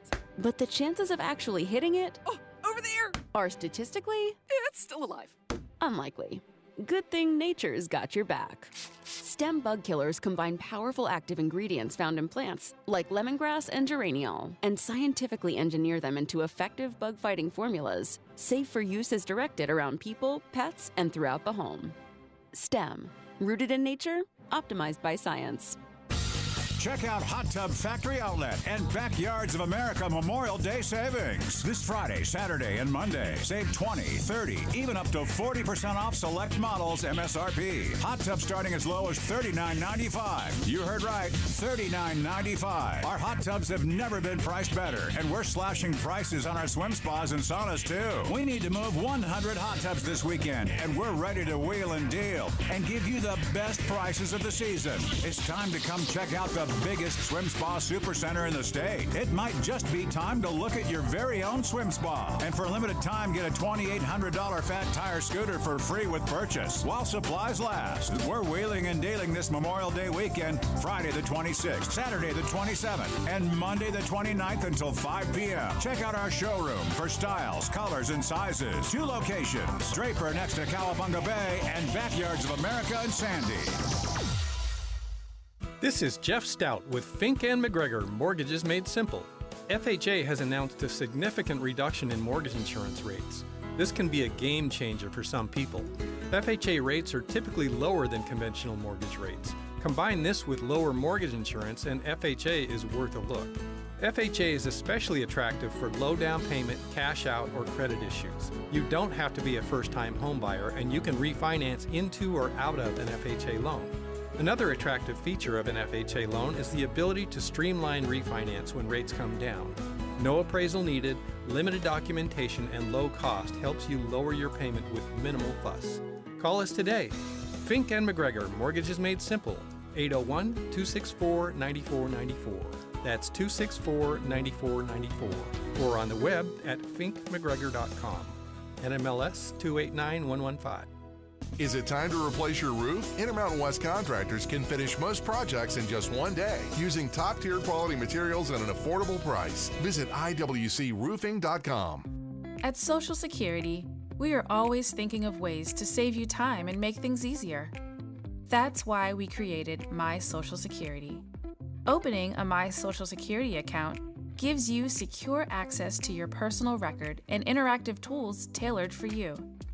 You can see if you are eligible to receive benefits, view spousal benefit estimates, and compare retirement benefit estimates at different ages or dates when you want to start receiving benefits. Already receiving benefits? Use your account to change your address, set up or change direct deposit, get a proof of income letter, and more. In most states, you can also request a replacement Social Security card. Save time. Go online. Open a My Social Security account at ssa.gov/myaccount. Social Security, securing today and tomorrow. Produced at U.S. taxpayer expense. Victor deployed for the first time to Afghanistan in 2003. At 4 in the morning, my phone rang. They said, "I regret to inform you that your husband was wounded in action." Victor sustained a moderate traumatic brain injury. I was doing school full-time, and I was also then caring for Victor. One of the most important elements of caregiving is taking care of yourself. I just didn't want to forget that I also had goals and that I also had a life. What I did is I challenged Victor to meet me halfway. There are almost 6 million military and veteran caregivers across the nation. We have our own journey, and we can fulfill that journey at the same time that we are helping our loved one. Visit aarp.org/caregiving for a free military veterans guide to navigate your caregiving journey and better care for your loved one and yourself. Brought to you by AARP and the Ad Council. Most of us like to be out in the sun. That's why sunscreen and other safety measures are key to protecting your skin from aging and cancer. The FDA recommends using a sunscreen with an SPF of 15 or higher. Also, look for broad spectrum on the label. That means both harmful ultraviolet A and B rays are blocked. Remember, SPF plus broad spectrum equal healthy fun in the sun. Visit www.fda.gov/sunscreen for more information. A message from the U.S. Food and Drug Administration. Register for breaking news updates by texting the word news to the Cyprus Credit Union KSL text line at 57500. With the 3 things you need to know this hour, I'm Becky Bruce. First, Arizona, California, and Nevada have reached a deal with the federal government to protect Lake Powell and Lake Mead. They've agreed to conserve nearly 1 trillion gallons of Colorado River water over the next 3 years. Second, President Biden is set to meet with House Speaker Kevin McCarthy this afternoon. They're set to talk about a debt ceiling compromise. And third, a change in the winds overnight should help clean out wildfire smoke from Canada. We're expecting better air quality tomorrow. Right now, partly cloudy, 82 degrees in Salt Lake City. Back to Inside Sources on KSL News Radio. Hear elevated conversation on crucial issues. Boyd Matheson on Inside Sources. Welcome back. Final segment of Inside Sources here on KSL News Radio. It's great to be with you today, as always. I am Boyd Matheson, and as we round out the program today, Senator Langford from Oklahoma has become a real champion of telling the story of some of the wasteful spending that takes place coming out of our nation's capital, because it's your money, it's my money. And every year, Senator Langford goes through his volume of the waste book, Federal Fumbles, as he calls them. And I want to get into some of those because often we hear about spending, but we don't get a line item receipt. I've often called for this, that when we pay our taxes, at the end of the year, we should actually get a receipt for what we actually paid for. I'd like to know. Everywhere else I go to a restaurant, I get a receipt for what I bought. I go to the grocery store, I get a receipt for what I bought. When we pay our taxes, we don't get a receipt for what we bought. Senator James Langford is trying to help us understand what it is that we bought. And he does this in an interesting way because, as we've talked about before, sometimes it's just hard to get your head around the numbers. They're so big and they're so mind-boggling. But I want to go to a speech on the floor of the United States Senate by Senator James Langford from Oklahoma as he describes the difference between $1 million, $1 billion, and $1 trillion. 1 million seconds is 12 days.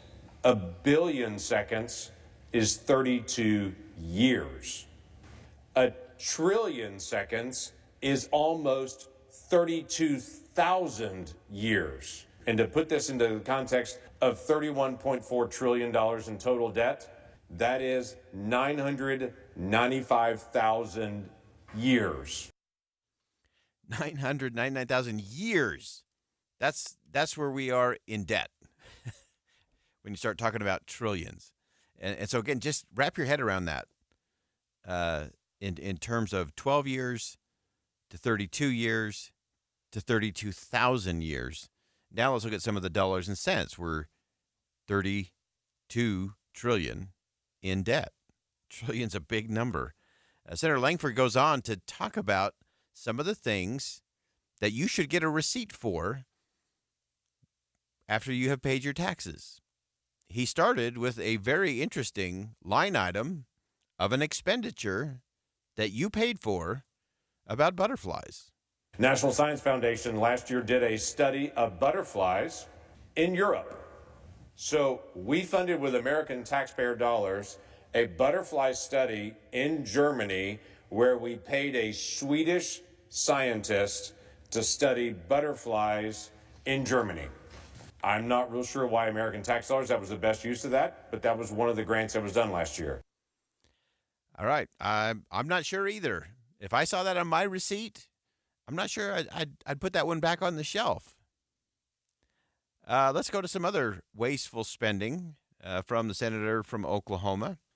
He talked about what we spent last year on smart toilets and colonial Mexican soundscapes. We had an almost $350,000 grant to study smart toilets. Was one of the grants that we actually paid for with our federal tax dollars last year. We also had a grant that was done studying colonial Mexican soundscapes. Now, I'm sure colonial Mexican soundscapes are fascinating, but we paid for a researcher to travel to Mexico and then to be able to write a series about the sounds of colonial Mexico and how they could be used to be able to influence communities. So if you were checking out a Costco today and you look at your receipt and suddenly there's a $350,000 ticket item there that is for a study on smart toilets, or hundreds of thousands to study colonial Mexican soundscapes, would you go put that back on the shelf? Or would you say, yeah, that's a good buy. I'll take that. Now, the senator also pointed out some interesting things as it relates to what was going on down in California. Down in California, they actually spent, of your money, this is federal money, going to San Francisco. Now, San Francisco is one of the wealthiest places in the country. And this particular area is probably one of the wealthiest congressional districts in the country. And yet, your tax dollars paid $11 million. $4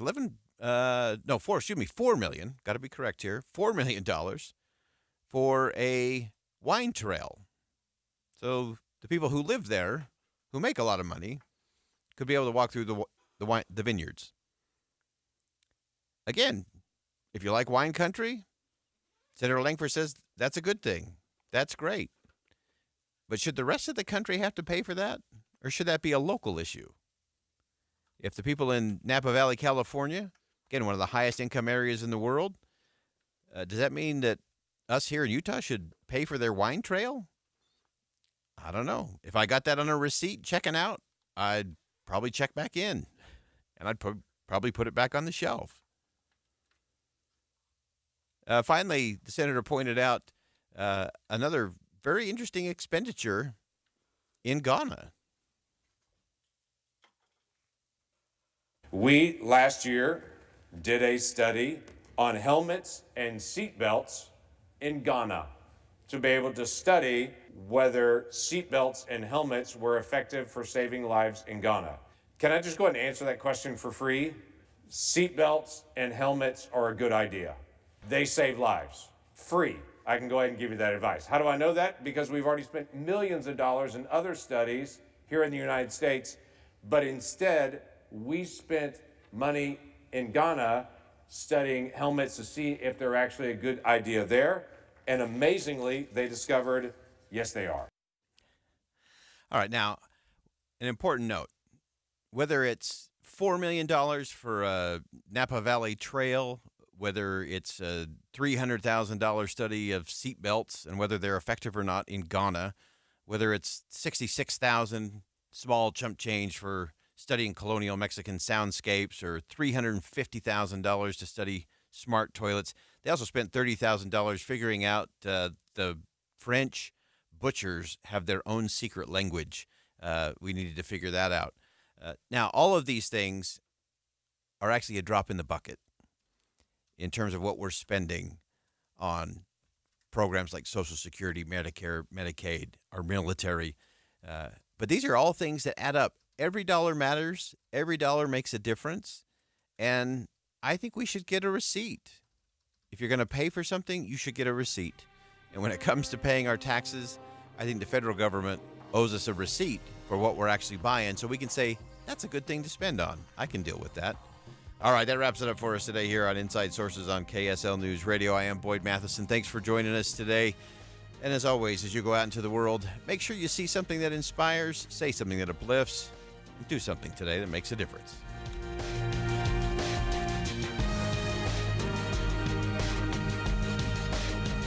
About the Great Salt Lake, the snow up there in the mountains won't refill the lake. It's going to take years, plural, to cover the lake bed. Ever since the Great Salt Lake hit its lowest level on record in November, concerns over things like arsenic in the exposed lake bed have only grown. And despite about 5 feet of new water from winter and spring runoff, Ben Steierman with the Division of Forestry, Fire, and State Land says it's not going to be enough to fix the problem. This is a great year. It is covering up a lot of that lake bed that was exposed. However, it's not going to cover up all of the exposed lake beds. The state legislature recently approved funding for 5 new dust monitors around the lake, and while research into the dust and its effects are still in the works, Steierman says you can't go wrong with getting more water into the lake. Hopefully, through conservation and another good snowpack, we may get there in the next year or two. Adam Small, KSL News Radio. Speaking of conservation, after months of negotiations, states along the Colorado River have reached a deal to conserve billions of gallons of water. KSL News Radio's Alessandra Harris with details. This deal is a temporary solution aimed to preserve and protect Lake Powell and Lake Mead from dropping to critical levels. Arizona, California, and Nevada have agreed to voluntarily conserve 3 million acre-feet of water over the next 3 years in exchange for over $1 billion in federal funds. The money will come from the Inflation Reduction Act. They're going to build more efficient irrigation systems, create water recycling projects, and pay farmers to leave fields fallow for a season or two. Here along the Wasatch Front, rivers are flowing hard and fast, so this afternoon we have some tips for staying safe around the streams and creeks. Here's KSL News Radio's Hugo Ricard-Bell. The short answer, stay away from the rivers over the next couple of weeks. That's the advice from the Wasatch County Search and Rescue. Over the next couple of weeks, rivers like Provo, Weber, and Ogden are expected to experience very high rushing waters, which is very dangerous for children, families, and animals recreating on the banks. The spring runoff along the Wasatch Front is expected to peak over Memorial Day weekend. You can see the smoke in the air, right? So when will it be gone? Division of Air Quality Monitoring Manager Bo Call says tomorrow. The particulate levels have already started to drop and are considerably lower than they have been over the weekend, so we should be good to go by tomorrow, and the weather changes and the wind comes from a different direction. Bo Call tells Utah's Morning News wind from the north and the jet stream pushed wildfire smoke from western Canada down into Utah on Friday, but the wind will come from the south starting tomorrow. Getting a bear out of a tree is not the easiest job in the world, but in Oakley, it's the job they did. On private property in Oakley, the Division of Wildlife Resources decided to get a big fella out of a tree and away from the private property where he was resting. They didn't want to see him snacking on pets as he came out of hibernation. It was a 1 or 2 year old black bear, weighed 80 to 100 pounds, and it's now been removed to a remote part of Weber Canyon. KSL News Time 3:03. President Biden and Speaker McCarthy meet face to face over the debt ceiling.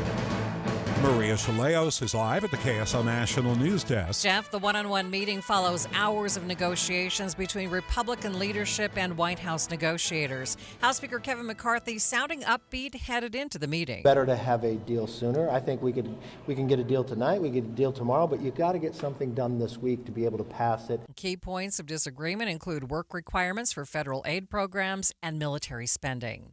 Michigan has now joined 20 other states in enacting red flag gun laws. Governor Gretchen Whitmer today signed a series of bills that would allow the courts to remove the firearms from those believed to be a danger to themselves or others. These laws, more than anything else, will buy time to prevent the worst case scenario. Judges can now consider mental illness, criminal history, even use of drugs or alcohol to hold the weapons. Law enforcement from 3 countries launching a new search in Portugal for a 3-year-old who went missing on a family vacation 16 years ago. German police launching the search at a dam that was frequented by a pedophile. The site some 30 miles away from the Oceanside apartment where the family stayed on their trip in 2007. And community leaders in Uvalde, Texas saying they plan to hold law enforcement accountable in the mass shooting at Robb Elementary 1 year ago. Mayor Don McLaughlin expressing frustration that they still don't have answers. Everybody that was there that day has to be held accountable. It's been a bunch of BS, and we've been a year, and we're still waiting for answers that we are. 19 children, 2 teachers were killed in that shooting. Live from the KSL National News Desk, I'm Maria Chaleos, KSL News Radio. The suspect in the murder of 4 University of Idaho students and his lawyer stood silent at his arraignment today. KSL legal analyst Greg Skorda says that means Brian Koberger pleaded not guilty. There's one guess I would hazard, and maybe I'm risking this, but maybe his client wants to plead guilty, and the attorney's sort of not ready to let him do that yet. Or maybe the client has just said, I'm not going to say anything, and he's just following the client's wishes. Skorda says the judge couldn't have accepted a guilty plea today anyway. KSL News Time 3:05. First look traffic, Monday rush. Here's Ricky Meese. Nice and quiet on the Valley freeways. No accidents, no delays. Tooele County drivers, remember, we do have a road closure. It's SR 36 Main Street. It is closed at 4th South due to an earlier crash and fuel spill, so you will need to take an alternate to get around the area. Ricky Meese in the KSL Traffic Center. Thank you, Ricky. My Minute of News on the way. Next. For so many years now, I've talked about my friends at Burt Brothers and all of the great things they do to keep us on the road safely. Most people, of course, think of tires, but Burt Brothers is about so much more. And if you're one of those individuals who has not had a Burt Brothers near you, well, that may have changed. They are growing. They've added stores in South Salt Lake, in Centerville, in Provo, and in St. George. Let's talk about some of the great deals they have right now on tires. It's the season. You're going to be wanting to get out, make those road trips. Well, how about $150 back on select Goodyear tires, up to $140 back on select Bridgestone tires, and up to $130 on select Firestone tires when you use your Burt Brothers credit card. And there's so many benefits that go along with that card. Remember, they're more than tires, and they simply do it better. Burt Brothers. Premium checking from America First Credit Union is so much more than a regular checking account. It's a saves you money, makes life easier, always has your back account, because it's absolutely loaded with fantastic benefits and features. In fact, it comes stocked with so much awesome stuff. It was voted Best Perks by Money.com. So make sure you're rocking more than a checking account. Head to America First and apply for the exclusive protection, perks, and paybacks of premium checking today. Subject to membership eligibility and conditions. Federally insured by NCUA. Since 1939, America First has been helping people pursue their financial goals. And as we have, we've become one of the largest credit unions in the country. The reason why is simple. It's because every day we do our very best to help each person, family, and business we serve to realize their individual dreams and achieve financial well-being. True to our name, we always strive to put our members and employees first. So come join us and let us put you first. America First Credit Union. Federally insured by NCUA. This is My Minute of News, brought to you by Any Hour Services, electrical, plumbing, heating, and air, anyhourservices.com. Humility oozes from every pore, and why wouldn't it? Michael Block is just a golf pro at a public course in California. Here he is, doing a commercial for the gift shop. When you play your best, you also need to look your best. How about a club? or maybe even a hat. Michael makes his living giving lessons, and if you don't follow golf, there are loads of pros just like him. Good enough to teach, but not great enough to show up on TV. Till last weekend when Michael Block qualified for the big PGA Championship, and luck of the draw, he was paired with one of the greatest, Rory McIlroy. Block was stunned that he'd even be breathing the same air. We just found out you're paired with Rory tomorrow. Are you serious? Really? Out on the course last weekend, he blossomed, keeping up with the greats while blinking back tears of disbelief. Sunday, he even had a hole-in-one, but not the kind where the ball dramatically inches toward the cup. No, his hole-in-one was a slam dunk that started on the tee. The fairy tale story gets better. The ball dive-bombs straight into the hole. A hole-in-one for Michael Block. Back at his home golf course in California, they watched that hole-in-one on TV and went insane. Now, in the golf world, Michael Block is suddenly a household name after living every weekend duffer's dream. The support I've gotten from, honestly, across the country, and it's been an amazing experience. I'm living a dream. My life feels like it's changed a little bit, honestly, to tell you the truth, but I'm still kind of like on cloud nine and just having a good time. In 4 short days, this guy who hustles golf lessons for $150 an hour earned $280,000 and the hearts of weekend golfers everywhere. And the best part, after it was over, Michael Block was invited back for next year's PGA Championship. Jeff Kaplan's Minute of News, only on KSL News Radio. Traffic and weather together every 10 minutes on the nines, brought to you by Granite Credit Union, helping members since 1935. Ricky, what's up? Crash-free, delay-free on all of your Salt Lake County freeways. You have normal KSL travel times up and down I-15 between downtown and Draper. I-15 in Utah County also looking good. We had a little bit of busy traffic northbound I-15 coming around the point of the mountain towards Bangerter Highway. We haven't seen any kind of major delays yet. The main secondary is also in good shape, but again, a reminder, SR 36 Main Street is closed in Tooele County in both directions at 4th South due to an earlier crash. Steve? Well, so far so good on I-15 to start your Monday afternoon commute. Got full speeds both ways between downtown Salt Lake and the Willard Bay State Park. Same easy drive on the 215 westbound. Legacy looks good, as does Highway 89 between Fruit Heights and I-84. Get away to Logan for nonstop adventure all summer. 2 huge festivals, Memorial Day weekend, Baby Animal Days, Cache Valley Mountain Man Rendezvous, all outdoors at American West Heritage Center. ExploreLogan.com. Steve Carlson in the KSL Traffic Center. How about a high of 85 degrees today and a chance for storms by afternoon and evening? Overnight lows in the 60s, cloudy skies. Will then go to 82 tomorrow. Chance for storms by afternoon and evening, but you'll notice the cleaner air. From the KSL Weather Center, I'm Matt Johnson. It's 82 degrees in Salt Lake City. Gorgeous afternoon, but for the smoke. KSL News Time 3:12. Welcome to Monday afternoon. Let's get it.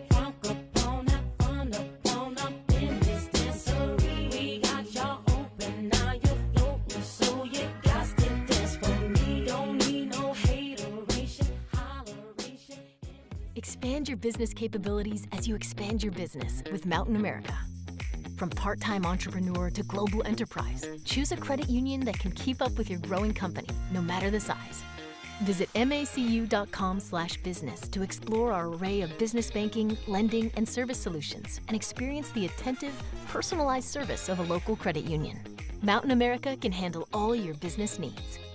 Loans on approved credit. Membership required based on eligibility. Hi friends, Dan the Laptop Man here from PC Laptops. I get a lot of emails with feedback from customers. Here's one. Dear Dan, I just had the best experience ever. I bought a computer from Shane at your State Street store. I asked several what I thought were really stupid questions. Shane was super courteous and made me feel comfortable through the whole process.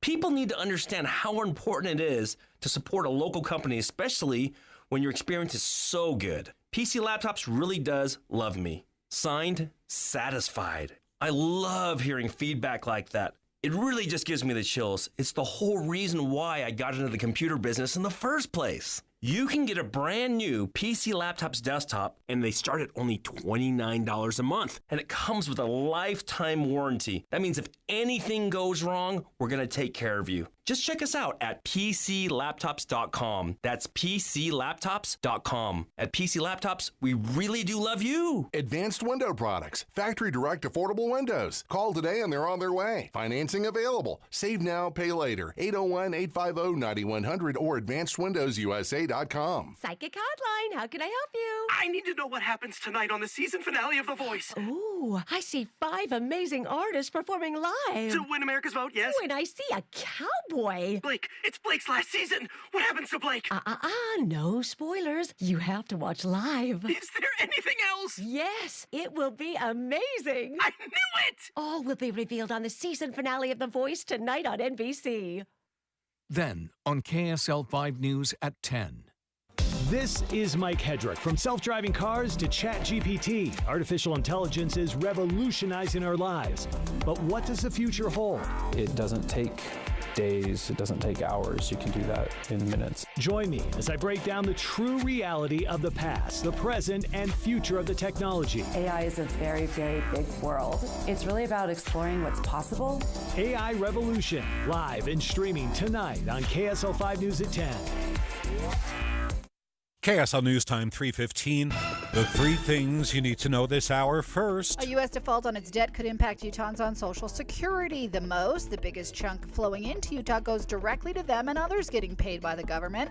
But another big chunk helps fund Utah's social programs. I'm KSL News Radio's Lindsay Ayers. Second, the Hive Music Festival canceled the event because of what they call unforeseen circumstances. Post Malone and Kid Cudi were supposed to headline. Third, our biggest traffic trouble spot. We are looking at a nice and quiet drive on the Valley freeways in Tooele County. We still have Main Street closed. That's SR 36 at about 4th or 5th South. No word as to when it will reopen. Ricky Meese in the KSL Traffic Center. Mid-80s today with a chance for storms, but the smoke is clearing out. I'm Matt Johnson. 82 degrees. Now, KSL's top national stories. From ABC News.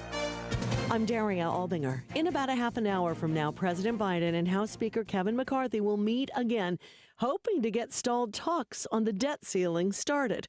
McCarthy says he's confident they can reach an agreement, but time isn't exactly on their side. This is about livelihoods of Americans. 66 million people rely on Social Security. If those checks, even if they are ultimately made, if they are delayed, that means people might not be able to pay their rent on time, utilities, groceries. This does have very real consequences for people. And as we get closer to that June 1st date, the risk to the economy ramp up, the risk to the stock market could increase. Ultimately, those outcomes could get worse if we do not have a deal as we approach that possible X date. ABC's Elizabeth Schulze. Court appearance today for the suspect in the murders of 4 Idaho college students. All rise. Thanks very much. The judge entering not guilty pleas on behalf of Brian Kohberger, who is due back in court in October. It's called the Let Them Grow Act. Nebraska Governor Jim Pillen signed a 12-week ban on abortions, surrounded today by fellow conservatives and Republican supporters. We enact laws simply because we understand that kids lack the necessary judgment to make the best decisions for themselves. The act also bans gender-affirming medical care for anyone under the age of 19. A special clause will allow the law to take effect immediately. He's in. I'm announcing today that I'm running for President of the United States of America. South Carolina Senator Tim Scott announcing that he is seeking the GOP nomination. He'll be joined in a few days from now by Florida Governor Ron DeSantis. The Dow fell 140 points. The NASDAQ closed up 63. You're listening to ABC News. And now the KSL In-Depth. Brian Kohberger was hauled into court this morning in Idaho. He's the guy accused of murdering 4 University of Idaho students last November. News Nation national correspondent Brian Entin is joining us live with the latest. Brian, you've been following this story since the beginning, and today the judge asked, how do you plead? And what did Kohberger actually say? Yeah, it was interesting, Jeff. He didn't say anything. His lawyer basically said that he would remain silent. And procedurally what happens is then the judge is the one who puts in a not guilty plea. So the plea was made as not guilty, and now a trial date has actually been set for October 2nd. So what is the logic, if there is any, of standing there mute and staring back at the judge and not even saying not guilty or I plead guilty? Yeah, it's a really good question. I've been talking to lawyers in Idaho trying to sort out why this may have been done. It's apparently very, very unusual. It does not happen often. Procedurally, it really doesn't impact anything because if he said not guilty, it would have been not guilty. If he stayed silent, the judge automatically puts it in as not guilty. So it doesn't really impact the process. It's more trying to figure out why him and his attorneys decided to do this. Is it possible that perhaps down the road there may be some kind of plea deal where he would plead guilty and then he wouldn't technically have to say that he changed his plea? That's a possibility. No indication that that's going to happen, but that is one theory that could be coming into play. Now, another I heard a few minutes ago is that he wanted to plead guilty and his lawyer just said, shut up. Just don't say anything. And that was the way they handled it. Possible? Possible, but all indications are from the beginning that, that he has wanted a trial. His family has stood by him from what we know. He answered all the judge's other questions, and there were a lot of them, a lot of yes and no answers. So it's not like he was just silent for the entire hearing. So I think there's something more at play here. We just don't really know exactly what the strategy was. Very interesting. Thanks so much, News Nation national correspondent Brian Enton. We appreciate it. It's 3:20. Time for traffic and weather together on the 9s. We're brought to you by Granite Credit Union, helping members since 1935. And here's Ricky Meese. Normal KSL travel times to start our Monday afternoon drive home. If you are headed southbound I-15, it's actually a little busy between downtown and 2100 south at the I-80 201 junction. But then after that, you're looking at a smooth ride all the way to Provo. Northbound I-15, it is getting really bogged down. Bluffdale up to Bangor Highway. Speeds are really starting to slow. Southbound I-215's westbound a little busy as you're passing the I-80 junction, but you're right back to good speeds by the time you reach the 201. Crash free on all the Valley freeways at this time. Steve? Well, looks like southbound Foothill Drive getting busy right now from Sunnyside Avenue past Foothill Village. Otherwise, no problems on I-15, coasting at the full speed limit both ways between downtown Salt Lake and Brigham City. And we're still looking good, looking great. 215 westbound Legacy and on Highway 89 between Lagoon and Harrison Boulevard in Ogden. Black Diamond experts, drains, plumbing, electric, heating, and air. Call before noon for same-day service. They'll be out the same day, or you'll get $50 off your repair. BlackDiamondExperts.com. Steve Carlson in the KSL Traffic Center.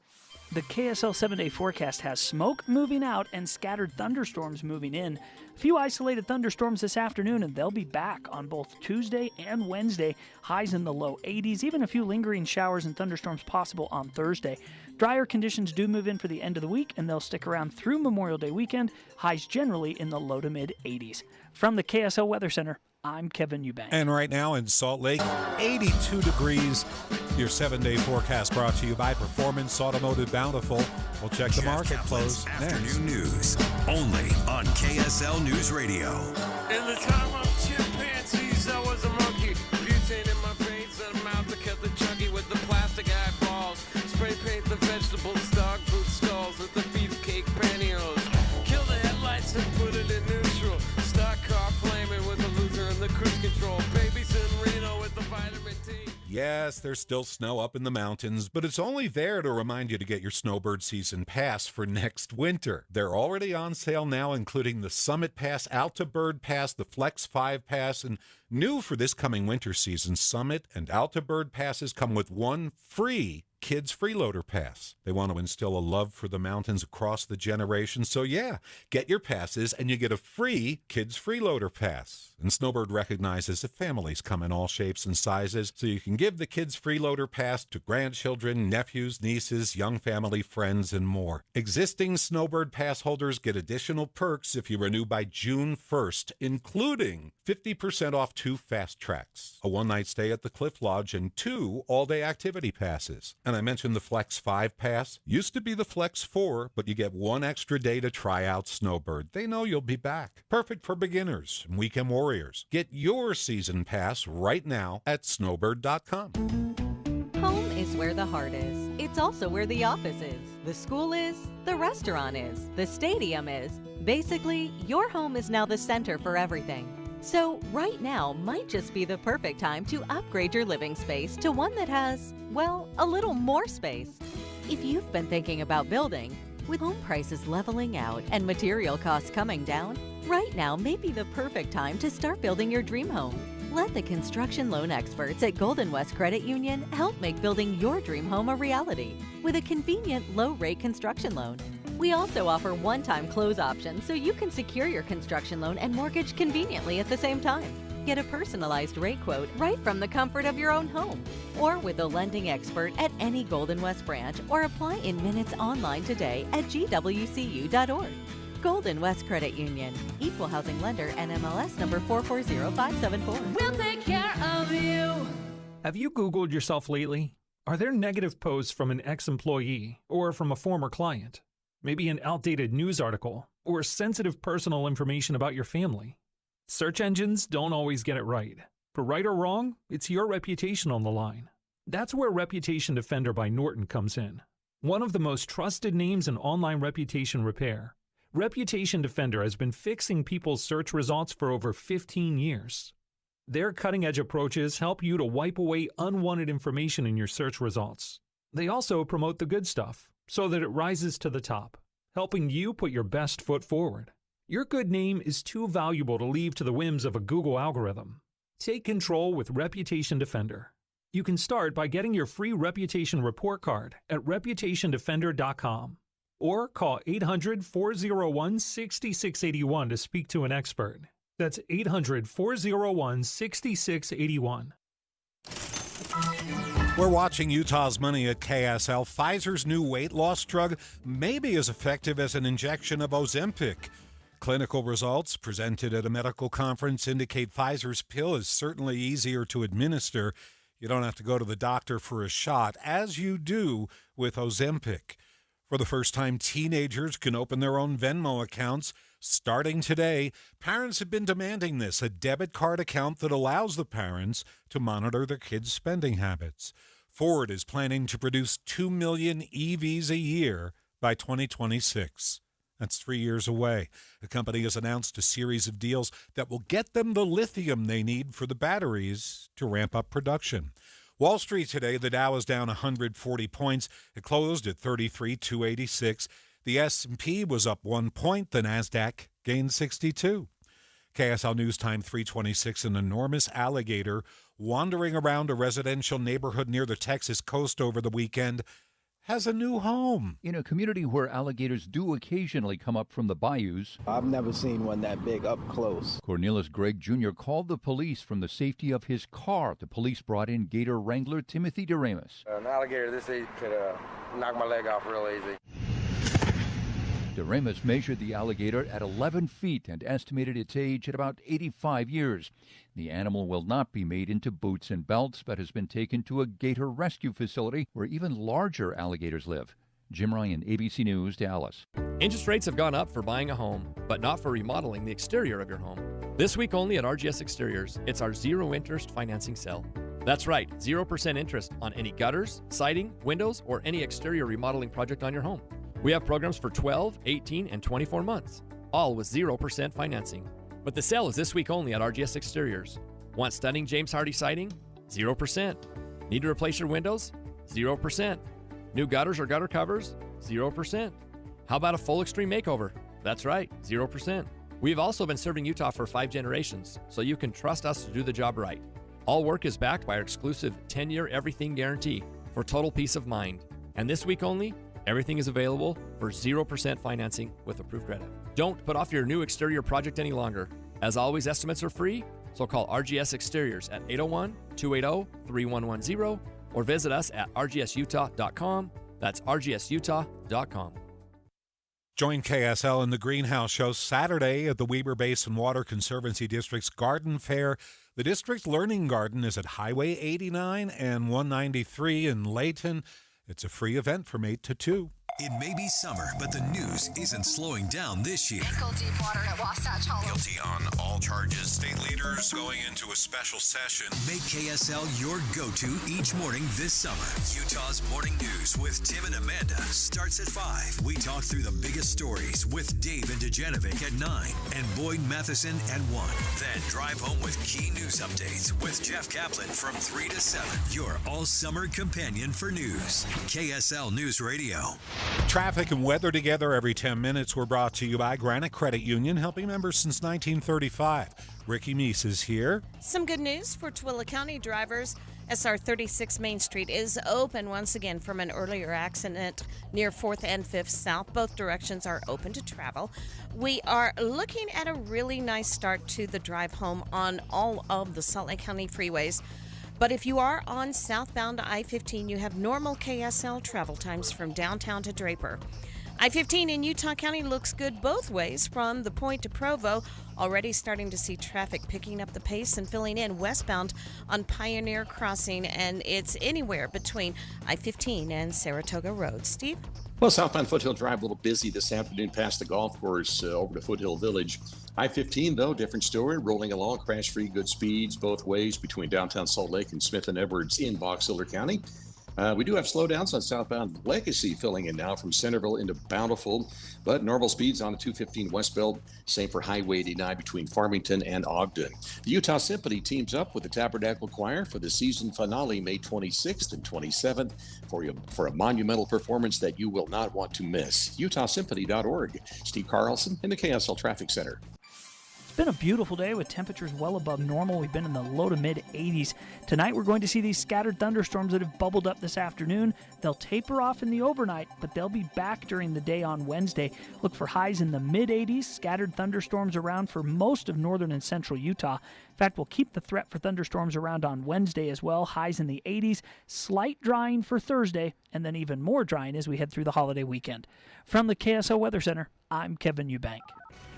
Listening to Jeff Kaplan's Afternoon News on KSL News Radio, 102.7 FM and 1160 AM. Good afternoon, 3:30 at KSL. Jeff Kaplan here, 82 degrees. KSL's top story. At this moment, they're trying to reach a deal on the debt ceiling. House Speaker Kevin McCarthy is meeting with President Biden at the White House. They're hoping to beat a June 1st deadline. But before the two leaders met face-to-face, it was Speaker McCarthy who was hopeful. I firmly believe what we're negotiating right now, a majority of Republicans will see that it is a right place to put us on a right path. The speaker indicating there's room to negotiate with the president, but if the talks fail, what would that mean? How would a default impact Utah? KSL News Radio's Lindsay Ertz reports the biggest chunk of federal money coming into Utah helps those on Social Security. About $15 billion of federal money flows into Utah and goes directly to Utahns. That's for things like Social Security or federal employees who work here. Another $10 billion helps fund our social programs. That's another big group who could be hit, says the governor's Office of Planning and Budget. And while they stress the probability of default is low, the economic impact could be high. The governor's chief economist saying a default would be like an economic downturn, similar to the Great Recession. If there is a default, the federal government hasn't said which bills won't get paid. Treasury Secretary Janet Yellen today warned Congress about the consequences of a default. Maria Chaleos is live at the KSL National News Desk. Jeff, in a new letter to House Speaker Kevin McCarthy and congressional leaders, Janet Yellen says if Congress fails to act, it would cause severe hardship to American families. She says it would also harm our global leadership position and raise questions about our ability to defend our national security interests. South Carolina Senator Tim Scott announced the launch of his 2024 presidential campaign at a rally in Charleston today.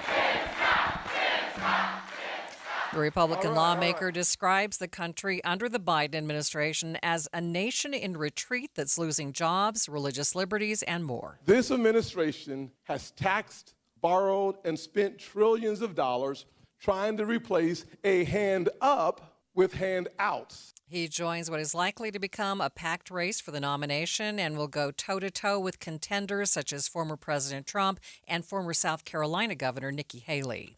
A Southern California man learned the hard way it's best to leave bees to the professionals. Tommy Baker says he was lucky to survive after he disturbed thousands of bees while cleaning up his yard. And they followed me all the way around the block, and this is a big block up here. It's probably a mile. Time to get out of here. Baker was dressed in protective gear and escaped on a golf cart, but the swarm of aggressive Africanized bees followed him back to the house and attacked a neighbor's dog. The pit bull mastiff required emergency treatment after being stung from head to tail. Live from the KSL National News Desk, I'm Maria Shalaos, KSL News Radio. Salt Lake City Police are changing how they work with local media. They say it'll make things easier, but the former police chief disagrees. KSL News Radio's Amy Kobabe is live with the story. Amy. Jeff, the police department says that starting next week, they'll only respond to media requests made on their website. We're usually able to just give them a call on the media line or send an email real quick to ask the department about what's going on. The department spokesperson, Brent Weisberg, says it comes down to staffing. We wish we could be 24 hours a day. Unfortunately, given the staffing of the squad right now and the staffing of the department, we can't do that. Retired Police Chief Chris Burbank disagrees. Always in the past, there's been full-time public information people. So the question then becomes, what are you doing, or how are you prioritizing that resource that you have? Burbank says that he had someone answering the media's questions 24/7 when he was in charge of the department. Reporting live, Amy Kobabe, KSL News Radio. A 12-year-old girl is hospitalized in St. George after nearly drowning at Gunlock State Park yesterday. Devin Chavez with Utah State Parks told Dave and Dujanovic the girl was swimming with her family when she was caught in a strong current in a shallow pool. That current did pull her over to that side, and the current did cause her to go under, and it essentially held her down. Family and state parks personnel were able to get her out. Chavez says she was going in and out of consciousness as she was flown to the hospital. High school graduations are this week, and most schools in Utah do have a high graduation rate. Viewmont High School counselor Spencer Keddington says 90% of their seniors will graduate. He says that number will likely go up since students still have a couple of days to complete any work that needs to be done. We will be over 90%. We're right there right now, but we know kids are still finishing things up and we'll finish. But Keddington says the statistics and percentages aren't the focus for him and his fellow counselors. Graduation rate, I just think, is a result of taking in each individual student and providing them with the needs, with the things that they need so that they can find success. He says they have credit recovery programs for students who need to make up credits in order to graduate. Britt Johnson, KSL News Radio. All of a sudden, the Hive Music Festival is canceled. The promoters say the festival at the state fairgrounds won't be held next month due to, quote, unforeseen circumstances. Kid Cudi, Post Malone, and Big Sean were the headliners. If you bought tickets, you're going to get an automatic refund within 30 days, according to the promoter. KSL News Time 3:36. First look traffic for a Monday afternoon. Here's Ricky Meese. Kind of quiet out there on the roads. Enjoy it while you can. We do have road work southbound on Legacy as you're going from Centerville into Bountiful. Ricky Meese in the KSL Traffic Center. On the way, a minute of news from our last bout with wildfire smoke. Stay right here. Troy, we made it. We got through winter, second winter, full spring, the pollinating, and now we finally come to summer. Don't say the S word. What, summer? Stop! You'll spook it away. Spook summer. Please! No way all this happened just because I said summer. Okay, I believe you. But that's why RVs are so great. You can keep camping through all that ugly early season weather. That's big. You only get so many camping days with your kids each year. And Bish's RV makes sure you don't miss a minute of camping season. It's also why we're throwing a massive Memorial Day sale right now. We've got bunkhouse travel trailers as low as $199 per month OAC. All 2022s are reduced to move with no reasonable offer refused. 90 days, no payments OAC for 3 months of all play and no pay. And more than max trade-in value on your current RV. Take that, summer. I'm sorry, just checking. Come to the Memorial Day sale at Bish's RV in North Salt Lake and American Fork. Previously Stewart's RV. Bish's RV, where memories begin. Stock number 69455, 45748. Subject to prior sale. DL426B, DL882B. See dealer for details. With summer coming, everyone knows Memorial Day's the best time of the year to get a Bullfrog Spa.